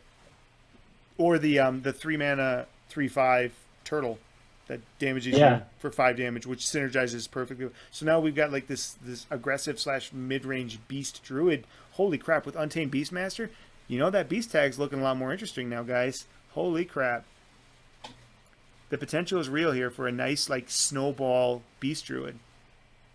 Like, you could play Baku Druid in Wild. Mm-hmm. Like, honestly, Baku Druid was so close. Crystal Stag probably would have put it over the edge. I'm not going to lie. It was so close. Yeah. So it's interesting that we saw a lot of powerful Druid cards get nerfed or removed in the last, up into the new expansion here. Now there's potential that they're replacing them with powerful new combos, but of a different make. And again, because it's different, I'm okay with it. I'm excited to see where it goes. I'm not going to be negative about it, but it's definitely, I would say that the power potential for these cards, as we've discussed right now, kind of speaks for itself. There's some real potential for some oomph in the coming Druid decks, I think. Pretty excited. Yeah, no, I'm 100% on board with you, man. I could not be more excited for the state of Druid. Like we started this vodcast off, complaining, crying, fearful, anxious, and now we're like, Druid's pretty cool. What the hell happened to us, Az? I think we're just open to looking at the information as it's pouring out and being able to adjust on the fly. And I think with what we have here, I think it just shows that we're flexible. What did Blizzard do to me where I'm now saying that Druid is okay and I'm living in fear Means they of nerf. aggro war? It means they nerf the right cards. Means they nerf the right cards. So let's move on to the next batch. We're getting close to the end here. We're about in the last third of them. Speaking of warrior, this is Almost like I set that up. It is like you set that up. Warrior has had the most cards, I believe, of any class revealed so far. So many that I think I had to split these up into two groups. We actually, I think, have 6 cards to look at today from Warrior. One of them might be not new. I don't remember, so I put it in here anyway. But at least 5 of them are new. I promise. Since you were excited, quote unquote, to talk about Aggro Warrior, why don't you kick us off here with what you're seeing? Okay, so for the record, I'm not seeing Aggro Warrior. I'm seeing a bad mid K-pop, unfortunately. But I want it to be Aggro Warrior. Like let's start from the beginning and let's be pessimistic for a moment. Dr. Boom's scheme. Dr. Boom's scheme is a 4-mana card that reads gain 1 armor, upgrades each turn. Now, if you guys were keeping up with what they were saying about the schemes where it says upgrades each turn, it upgrades until the end of the game. So literally on turn 30, you could gain 30 armor. But as I'm going to ask you the same thing that I asked Tripsic when I was looking at this card on his podcast. Okay. What's the going rate for armor? Like if I spend 4 mana in any other class that's not warrior, how much armor am I getting? How about druid? Didn't we already talk about that? 12? We did, yeah. Okay. 12. So how about if I went to priest? Well, greater healing potion, I know it's a wild card, is 4 mana, 12 health. Mm-hmm. So we're looking at kind of 4 mana, 12 standard. So you need, for this to get equal value with none of the flexibility, because you could restore 12 health to a minion, or with branching paths, you had options. So it's actually more. You need to hold it in your hand for 12 turns. Yes. Just to match the going. Next. Yes. The only place it goes is in even Dead Man's Hand Warrior, and if you can make that work in Wild, right, I've got a job for you. Yeah, and just real quickly on that's a theme that I'm seeing with a lot of the scheme cards that they've shown so far. There's been one scheme card that's been interesting to me so far. Most of them have been like this. Like, you don't feel good drawing this on turn 12. You don't feel good on drawing this on turn 1. You don't feel good drawing this on turn 4.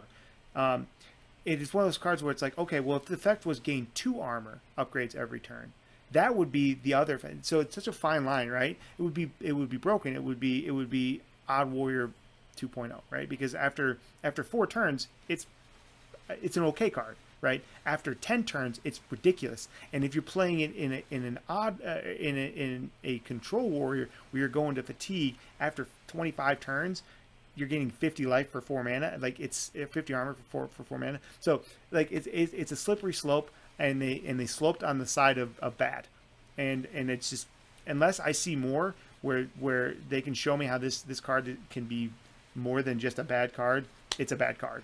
And I'm thanks for throwing away a filler card, guys. Let's move on. Yep, pack filler. Another pack filler is called Wrench Caliber. It's a 4 mana card. Mm-hmm. It's 3/2 weapon, and it reads: after your hero attacks, shuffle a bomb into your opponent's deck.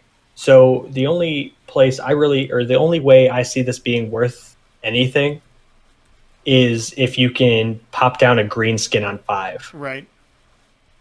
Like a 3/2 weapon, the going rate back in the day was 2 for for Fiery War Axe. Now it's 3 for Fiery War Axe. Mm-hmm. What does this compete with? Well, currently in the meta, there's Blood Razor, and so it competes with Blood Razor, which is infinitely better. The 4 mana 2/2 weapon, when it comes into play or when it leaves the battlefield, deals 1 damage to everything, the Whirlwind effect, which is just clearly superior. You know what? Let me explain what a bomb is. I don't think I did that. Please do. A bomb is a card. A bomb is a 5 mana card that gets put in your opponent's deck that's cast when drawn in the same way as from Deck of Wonders or same way from like Deck of Wonders or what's that card that you love so much? The Hakar? Hakar, yeah. Or Cast the when drawn, that sort of thing. Sephorium Bomber, same thing. Yep, it is actually the same bomb as Yep. Sephorium Bomber. Yep. And when it's drawn, it deals 5 damage to whoever drew it. Mm-hmm. So that's what the bomb is, and it's just not good enough. It's not good enough to go into an aggro war. Too inconsistent for a mid-range warrior, and a control warrior wants a better way to kill you. I think where it works well is with the other cards, the 2 cards to the left of it, or to the right of it if you're looking at it. Yeah, I'm going to cover all of these because they go so well together. Yep, go for it. And that's Clockwork Goblin is the next one, which is a 3-mana 3/3 rare card that reads Battle Cry. Oh yeah, That's Mech. really important. It is super important. I can't believe I almost missed out on that. Yep. The Mech. So, and it reads: shuffle a bomb into your opponent's deck. When drawn, it explodes for 5 damage. Okay, another way to put bombs in the deck. Whatever. And then we have Blastmaster Boom. Got me excited for Warrior. Let's dance a little bit, chat. I call it, as did I just call you chat? That's okay. I do it to my wife too. So Blastmaster Boom is a 7-mana 7/7 for Star Aligner purposes that reads Battle Cry. Summon 2/1/1 Boom Bops for each bomb in your opponent's deck. Right. So we just put 3-4 bombs in there, 5-6 if we hit both Wrench Calibers and both Clockwork Goblins, and they drew none of them. So how many bombs do you need for it to be worth it, do you think, Ez? Well, we know in the past that a 7-mana 7/7 that summons 2 1/1s Boombots it's crazy good. It's pretty freaking good. So if you've got just 2 charges in there, by the way, guys, disclaimer, Dr. Boom Vanilla, original OG Dr. Boom is my favorite card in Hearthstone ever. So then bringing him back, but with a slight upgrade. So I'm a little biased, but we already know that that card is bonkers. It is still played. It's still played despite how many bonkers cards have been made. It's still played in Wild consistently. So you need 2 for this to be. 1 is good, 2 is bonkers, and anything beyond that is just it's nuts. If you can get this on board with 6 bombs, and then they have all those bombs on their hand. Think about it though. It means they have 6 bombs in their hand. That's lethal in their deck, right? So they've got 30 damage in their own deck that they're going to draw, and you've got 4 or 6 1/1s that deal 4 damage randomly. If you only need 3 bombs in the deck to get the 6 1/1s. Right. But my point is though, is you had all of that in their deck, right? Because you play. If you play the Wrench Caliber, right, just the 1. Right, and you get the 2 off of that, and then you play the 2 Clockwork Goblins. That's 4 right there, right? Then you play the other Wrench Caliber. You get 2 more charges off that. That's 6. That's 30 damage, not including what you've gone to face already. Now you fill the board with 1/1s that deal 4 damage, up to 4 damage randomly. You've got all of this potential in there for this just like really explosive finish, and it's a really really really cool idea. But for the value standpoint, you only need 1 bomb, in my opinion, to get value. Oof. 2 bombs is great, and anything beyond that is bonkers. So I'm really excited. Even if you just put 1 Wrench Caliber in there and 1 Blastmaster Boom in there, just those 2 cards in there, gives you well, actually, I would probably put the 2 Clockwork Goblins in before I put the 2 Wrench Calibers in. But the point is, if you put 2 things that put bombs in there in your deck, and you put Blastmaster Boom in there, you've got one of the strongest cards from Wild coming back into Standard. And I think it's just the same way they did it with Ragnaros. It's going to see play. The Rag card sees play. This combo will see play. That's my opinion. Yeah, I think it's a solid card, and people are going to find a way to make it work. Absolutely. I love the card. It's freaking Dr. Boom in Gnome fan wearing a jetpack. Like, in Gnome form, I mean to say, wearing a jetpack. You were talking about your favorite card art. This one's mine. Easily. Oh, yeah. Easily mine. Cool. It looks like Dr. Boom made out of Legos, only a gnome. I love it. Or a goblin in this case, but yeah. Yeah, okay. Not a lore guy, sorry. Right. Overall, though, like, I actually, as much as I think it's kind of like a wonky mechanic, I think it's cool that they're doing something different with Warrior. I do like the concept of it. To me, it's kind of the same thing as like Pogo Rogue or like like Test Rogue or whatever. It's a different way to try to make something work that's interesting and refreshing. But even still, even if you don't want to take it to the extreme of putting all of the bomb cards in your deck, the Sephorian Bombers, the Wrench Calibers, the Clockwork Goblins, Boommaster, whatever else you want to put in there, even if you want to put all those in there, just putting a couple of them in a deck can be viable. And I like that. I like that. Yeah, you can go crazy extreme, but we've seen that crazy extreme, except in the case of OTK decks, usually doesn't work. But having the option and the incentivization to put in a few of them and have it be viable, to me, is exciting. And I like it. I like that it's something new and different and can potentially be good. And we know Blastmaster can be good if you can just get 2 bombs off. Absolutely. So can we talk about my favorite warrior card next? Yeah. My favorite one that was revealed? Yep, let's get to it. Just go. Okay, so Omega Devastator. 4 mana, 4/5 mech. If you have 10 mana crystals, deal 10 damage to a minion. When I saw this, I was like, Tim, everything... That's what I said to myself, because I talked to myself in third person that way. Tim, everything that you ever said about Warrior is correct.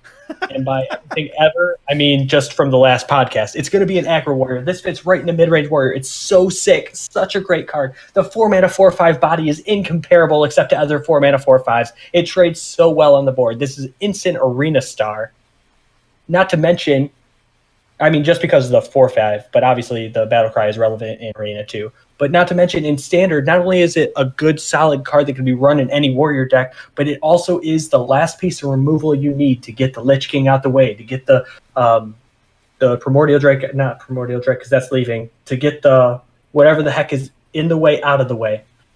Yeah. Or you can just drop it for tempo. This is the Beautiful strongest card, design. far and away, strongest card released thus far. Not even close. Including the legendaries. I think this is more powerful than the Druid legendary. 100%. This is the thing, and I agree. I agree with everything you said, eloquently put. I look at this card, and I think this is the card that will keep Control Warrior in the meta. Really? You think Control Warrior? Oh, yeah, 100%. 100%. Because people are going to shove this in with some of the other control stuff. But it will keep it in the meta. And there's going to be a place for Control Warrior because there's going to be aggro and zoo, especially early, because that always happens. But I think that beyond that, it enables the decks that you're talking about as well. So not only does it work in decks that already exist, it enables new decks. And I agree, it's the most powerful card that I think that we've seen so far. I think it is super, super, super good. Super good. One note on the card? Yeah. Ziliax. That's my note on the card. 7/7. I was just going to say it's a mech, which we didn't talk about. And it's essentially a 4 mana Vile Spine with a better body. Oh. Yeah. So it enables tempo, it enables aggro, and it can be played in Control Warrior as well. Again, it's a well-rounded card that has a lot of flexibility. I love it. I think it's a great card. Strongest card so far. I agree 100%. 100%. And real quickly with Improved Morale, because there's not really a whole lot to talk about with this card. It's 1 mana, 1 mana common spell, and it reads, deal 1 damage to a minion. If it survives, add a lackey to your hand. It's reminiscent of Blood to Ichor, which is an old school warrior card, I think from 2 seasons ago. It's from a patches ago. Yes, exactly that one. Yeah. So, but yeah, it reminds us of Blood to Ichor, which was deal 1 damage to a minion. If it survives, put a 2/2 slime into play. Yep. This is better. Yes. It costs 1 more mana overall, yes. But it's better because the lackeys are just that much stronger because it's 3 mana. We've talked about it before. 3 mana for 1 mana. Yes. 3 mana worth of value for 1 mana worth of cost. So that's why the lackeys are good and why I think that this card will see a little bit of play. Do you have any thoughts on it quickly, Az? I think it's a great card. I think it's well statted, well costed. It will be a niche card. It won't be in every deck, but it will have a place in the meta, and it will enable things like the dragon that can allow you to execute the Dragon Lancer, execute a damaged minion. That one, and it enables that, and it just gives you some extra value on top of it. So I think it's a good card. Yeah, absolutely. I'm excited for it. I'm excited to see where Warrior's going to go, honestly. Me too. They're definitely adding a lot of dynamic to the class, and kind of like introducing some ways to take it out of its current control-heavy rut. The final two cards we have, I'm pretty excited about. The final three As cards, I'm going to shut up, I'm going to move back and shut up and wait for you to be done speaking because this is all you, baby. Yeah. I'm okay. So I'm gonna try to contain my excitement here because we got two hunter cards and one offshoot hunter card that gets summoned by the other card to talk about today. I'm gonna talk first about the spell, which is the 6 mana rare hunter spell, Unleash the Beast, which is a twin spell. Summon a 5/5 wyvern with rush, and it's a twin spell. I love this card. Love this card so much. It is a card that enables mid-range and control hunter archetypes. It synergizes well with Revenge of the Wild. It gives you another way to summon a beast. In Wild, it could fit into a spell hunter, a more traditional spell hunter. It hints at they're going to do things to make spell hunter continue to be a thing, even though it's going to be tough. But I think overall it's just a very powerful card. It's 6 mana, remove something from the board a lot of times, or just 6 mana, gain a body. And that flexibility and the fact that it's a twin spell allows you to get a second copy of it for free, so you can play it fairly aggressively. I think is super, super dope, and I love this card a lot. I think it's a well-designed card. It's not overcosted, it's not undercosted, and it's very flexible. And I think it allows for some again for control hunter and for like a hybrid hunter, which I'm really excited for to be a thing. Any thoughts on that card that you want to add? Yeah, I hate to poop in your parade, but it's only good if you play. If you play what? If you play Zul'jin, because you get the copy of the twin spell from Zul'jin. Otherwise, it's just a 6 mana 5/5 rush, which even if you could play 2 6 mana 5/5 rushes, I'm not excited. 100% agree with you. I should have clarified that I always assume that you're if I'm playing Hunter, I'm finding a way to work Zul'jin in, because the potential from Zul'jin is too high. And when I say hybrid Hunter, that involves Zul'jin every time. So yes, I agree. You have to have Zul'jin to make this card work. Otherwise, it's just kind of meh. I think it'll be good in Arena, or viable in Arena. But I think yes, Zul'jin is a necessity. I got excited. I didn't mention that, but I agree. The next card I'm really excited for, which is Varissa Windrunner, which is a 7 mana 5/6 legendary. It's the Hunter legendary creature. Its battle cry reads: equip Thoradal the Star's Fury. Thoradal the Star's Fury is a 3 mana 2/3 weapon, which reads: after your hero attacks, gain spell damage +2 this turn.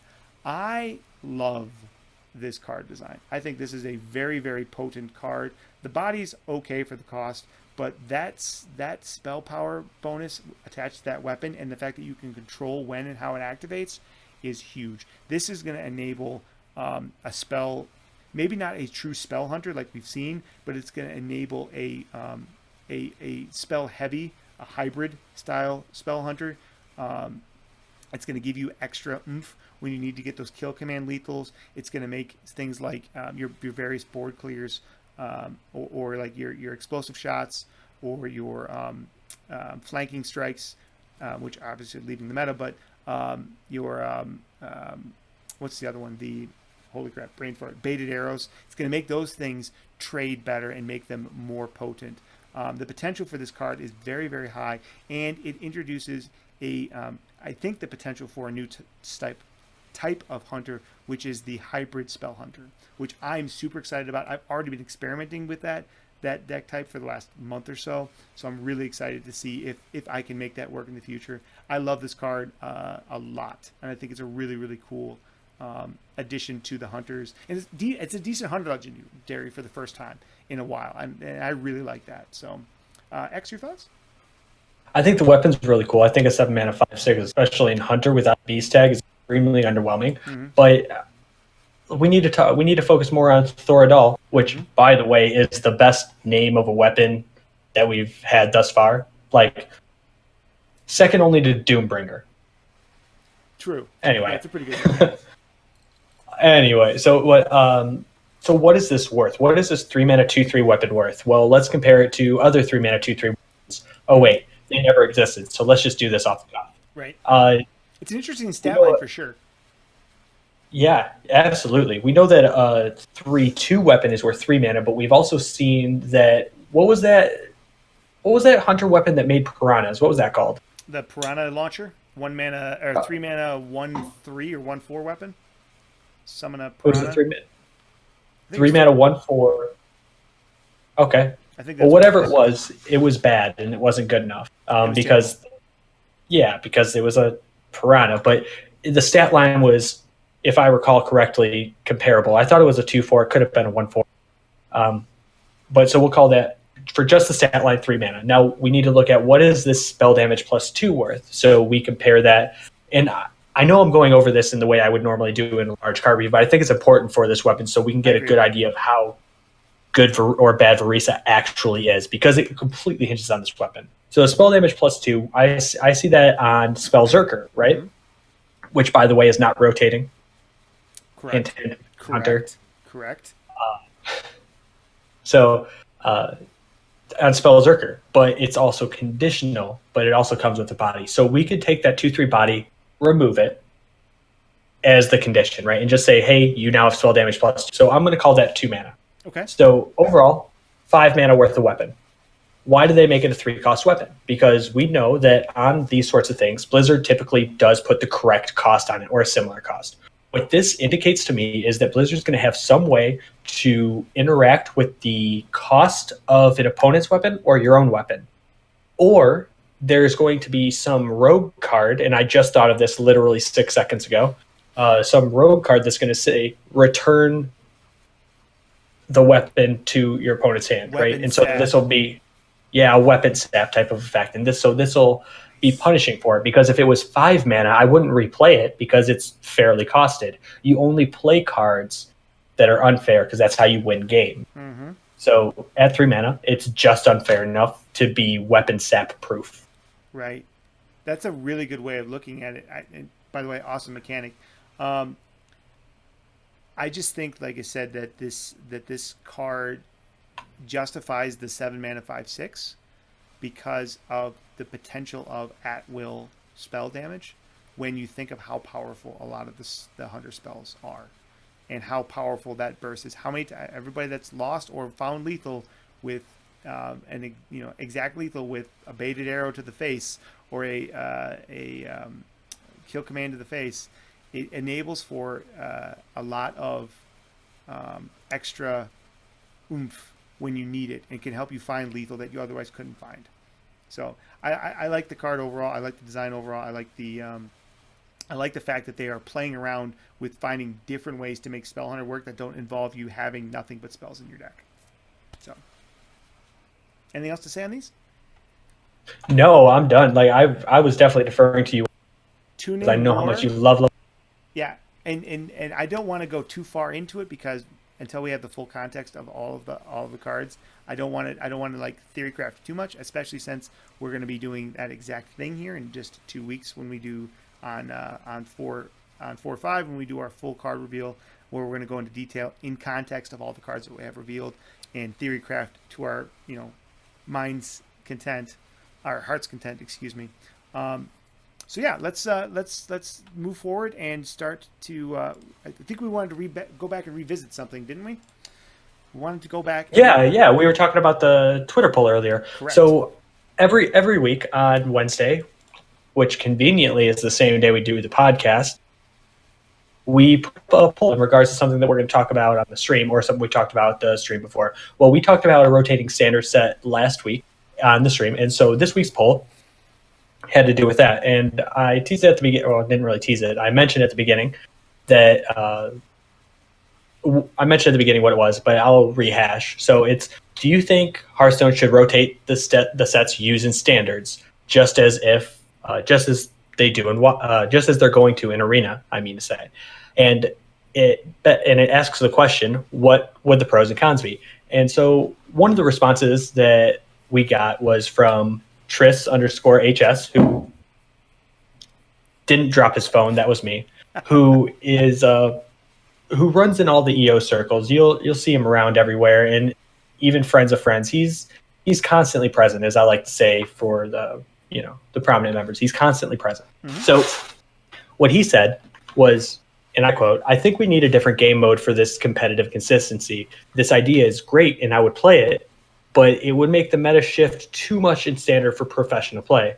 Also, I think they won't do it because they made another game mode in Constructed Wild and it has player base issues.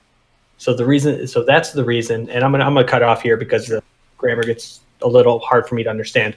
But uh, basically what he was saying is he didn't because Wild already has, as he put it, player base issues, aka nobody plays it. Like nobody plays it seriously and competitively. Right. I say nobody. I just mean such a smaller It's a section. smaller percentage, yes. Yeah, exactly. Like to the point where people who are like rank 3 and anywhere in Legend either queue into the same person constantly, or they are waiting for 2 minutes for games, and often both. Right. The counter queuing issues. There's a lot of issues with the player base that Triss is not wrong about, and I think he hit the nail on the head there. What do you think? I agree. I like it. I voted yes on the poll myself. Because I like it in concept.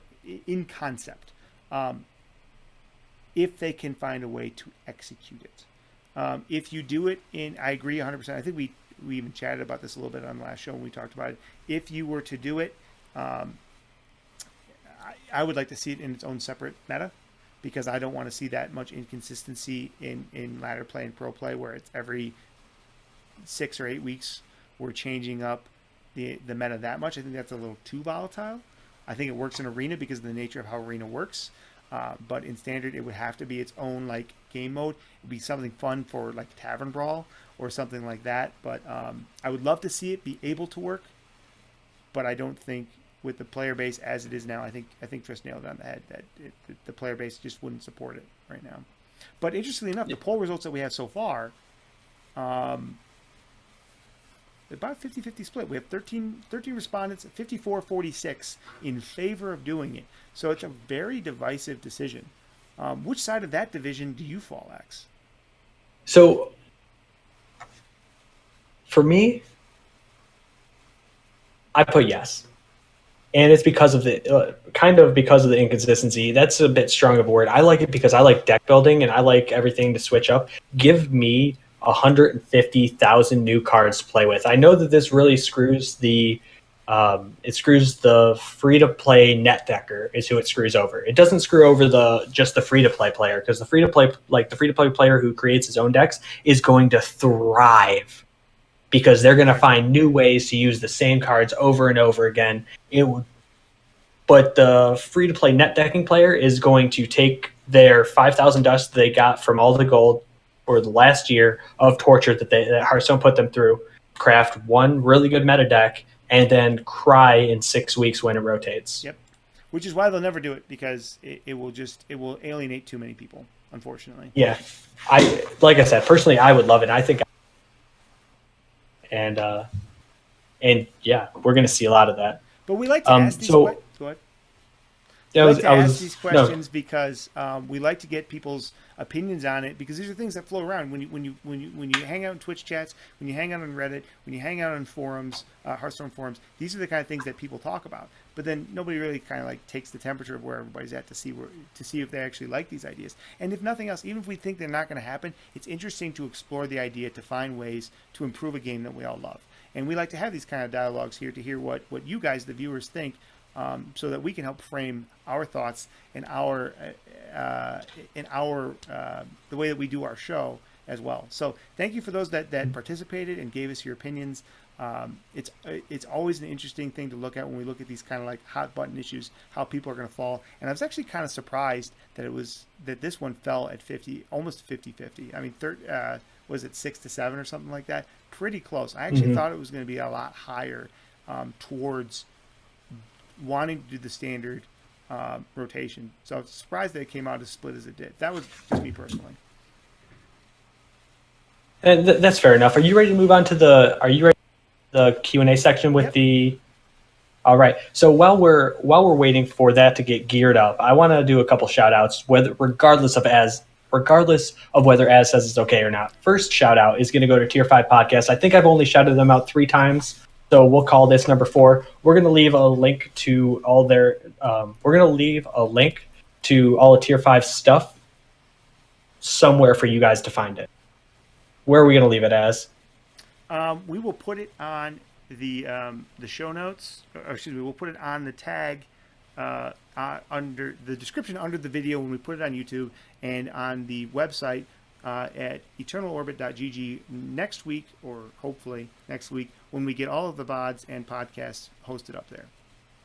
And the second shout out I want to make is to Tris_HS. He is also a streamer. So if you want to check him out, he specializes in Resurrect Priest. He's a legend player. He's just, like I said, an ever-present member of the community who I think deserves a little bit of support. So since he left this comment for us to discuss, I think it's worth letting the people know about his thug fizzle, as it were, as the kids say. 100% agree.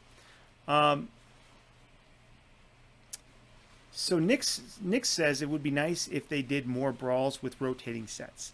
We kind of talked about that a little bit. What do you think about that, X? Do you think that would be something that, instead of having a lot of these like random kind of like seemingly like random heavy brawls that they do, would you like to see something where they experimented with more like viable game modes to see if there was more flavor to it? I know they do it with like brawls with like different versions of Arena, for example. No, I don't. So when it comes to Tavern Brawl, I'm not a huge fan of the ones where deck, because when I'm playing Tavern Brawl, I want to play with the cards I've never played with before. And if I have to construct my own deck, that means I need to own these cards. Not to mention, we were just talking about the free-to-play player. Well, as it turns out, I don't know a single person on the planet who's going to craft a card for a Tavern Brawl. Not even a Brawliseum. Fair. So I think that it's unfair to the free-to-play players. I think it's unfair to the players who play. And I think that it's... Don't make me build decks for Tavern Brawl. I'm on the I don't want to build the damn deck team. Mm-hmm. So any chance I get to say no to that. Fair. Looks like we have two questions about Twin Spell in chat as well. Brooke pointed out that some people, Brookworm pointed out that some people are asking how we think Twin Spell mechanic will work with Zul'jin. And then DJ Blackstar asks, does the Hunter Twin Spell still need 2 slots in a deck, or what about Twin Spell in general? Okay, so the way Twin Spell works, and it's been confirmed, with Zul'jin, if you played a Twin Spell card, or Twin Spell spell, I guess, but we're going to just call it a Twin Spell card because It's easier to say. If you played a Twin Spell card, you will get the copy after you play Zul'jin. You will not get the original. You'll get the copy without the Twin Spell tag on it, as if you played the original. Mm-hmm.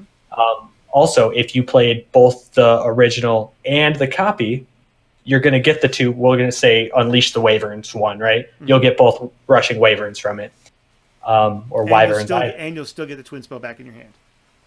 Exactly, and you'll get the one in your hand. Right. So if you play the Twin Spell copy of it, you'll get the 5/5 on the board. Then you play the second one, you get the 5/5 on the board. Then 5 turns later, you play Zul'jin, you get both.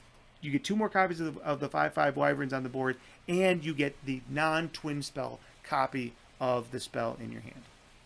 And also, it's only 1 slot, so you can run 2 of these Unleash the Wyverns, as I'm going to call it forever because my memory is great.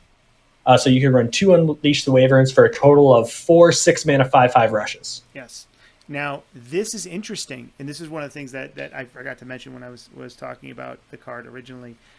In much the same way that popping off a Zul'jin when you've got a Spellstone loaded up in its rotation fills your board with powerful minions, this fills it with even better ones that have Rush. So then you have Unleash the Beast on top of it, or Revenge of the Wild on top of it, Revenge of the, whatever it is. Oof. Yeah. So now you can get potentially 20 damage worth of clears on your board or whatever. It's the potential there is pretty high. So I think that's kind of shows to you what the power of what Twin Spell can be in the right circumstances. So yeah, absolutely. I'm not a huge fan of what we've seen from Twin Spell yet because they've all been on cards that either aren't good or I'm afraid of. Mm-hmm. But give me more time. Give me a card that says Discover a Twin Spell. Ooh, I love it. See, now that's the kind of thing that we like keeping you around for. He's coming with that creative stuff that just gets our excitement up and our brain just set up for disappointment. Cool ideas. Oh. Yeah, that too. I still am excited for the Twin Spell mechanic. I think that there's a lot of potential for it. They might ease into it in a kind of a shy way because they don't want it to become too powerful too fast. But there is a lot of potential for it in the right form. Like the one you just suggested was a pretty cool one. So I'll just take one more question. I think we have one more question in chat here, and then we'll Sure. wrap things up for the night. Let's see here. Want to make some drastic predictions for tiers that I may or may not hold you both to. Tiers as far as what? Like what decks or what classes are top tier? So I think that let's just go with classes and let's go top 3. Sure. You first or me? Go ahead. Okay, so for me, I think top tier number one best class is going to be it's going to be Priest with a miracle type deck, but it's going to be Priest. No, for many reasons. Not going to go into it because I don't want to ruin everything for the fifth. Second best, I actually didn't have a second best planned, so I'm going to go with. You know what? I'm going to have to go with Warrior. And it's not just because they released the most cards. It's because Warrior is one of the most consistent classes. I'm talking about after the meta shakes out. We're talking after day 45 when all the hunters disappeared. Sure. And then number 3 is going to be Paladin. Paladin has always been so close with its mid-range archetypes, so close. And the second Zandalari Templar becomes good is when Paladin becomes OP. I agree. Paladin and Priest are both in my top 2, but I throw Hunter in there. I think Hunter is, and it's not just because I'm a Hunter fanboy. I think that Hunter has been a ubiquitous presence in the meta forever. I think that there is enough to make mid-range Hunter remain viable into the foreseeable future. And as long as mid-range Hunter / some sort of aggressive Hunter exists, it will be in the meta. And I think that there's enough to make Hunter be able to play some more strength-based or like control or power-based decks as well, or even the Spell Hunter, like I said, I think can still be a thing, this new hybrid version of it. So I think Spell Hunter is going to be around because there's just so many versions of Hunter that exist now that are strong and that at least in some form are still going to exist. I think Paladin is going to be there because I think OTK Paladin is still going to exist, and Priest has not to be redundant, you outlined an excellent reason why Priest is going to be around as well. So I think that's one point that we differ on, is that I think Hunter will be in there. And I think, actually, you know what? No, I take that back. I'm going to kick out Hunter, and I'm going to say I think Rogue is actually going to be a pretty. I think Rogue is going to edge in there. I think Rogue potential kind of excites me. I'm going to say that now based on what we have because I think the potential for Rogue excites me. I really do. I was just thinking about it as I was talking, and I think that excites me. So I think it's going to be Rogue, in no particular order. Rogue, Priest, and Paladin. With that, Priest. I think we have ban Priest, #ban Priest. With that, I think we have we've about covered all the bases for today. So guys, thank you so much for being here with us. We had a lot of fun just filling in for Rude the best that we could between X and I. He's a hard man to replace. And we miss him in spirit, and we're looking forward to hearing all about PAX East next episode when we're back at 6 o'clock Pacific, 9 o'clock Eastern, right here next Wednesday night for episode 5 of The Orbit with a lot more cards to talk about. So thank you guys so much for being here. My name is Azrael As It Gets. It was a pleasure to be with you tonight. And X, take us out. Yeah. Thank you guys very much for being here. Exiles Rhythm. Follow me on Twitter, Instagram, and buy the merch.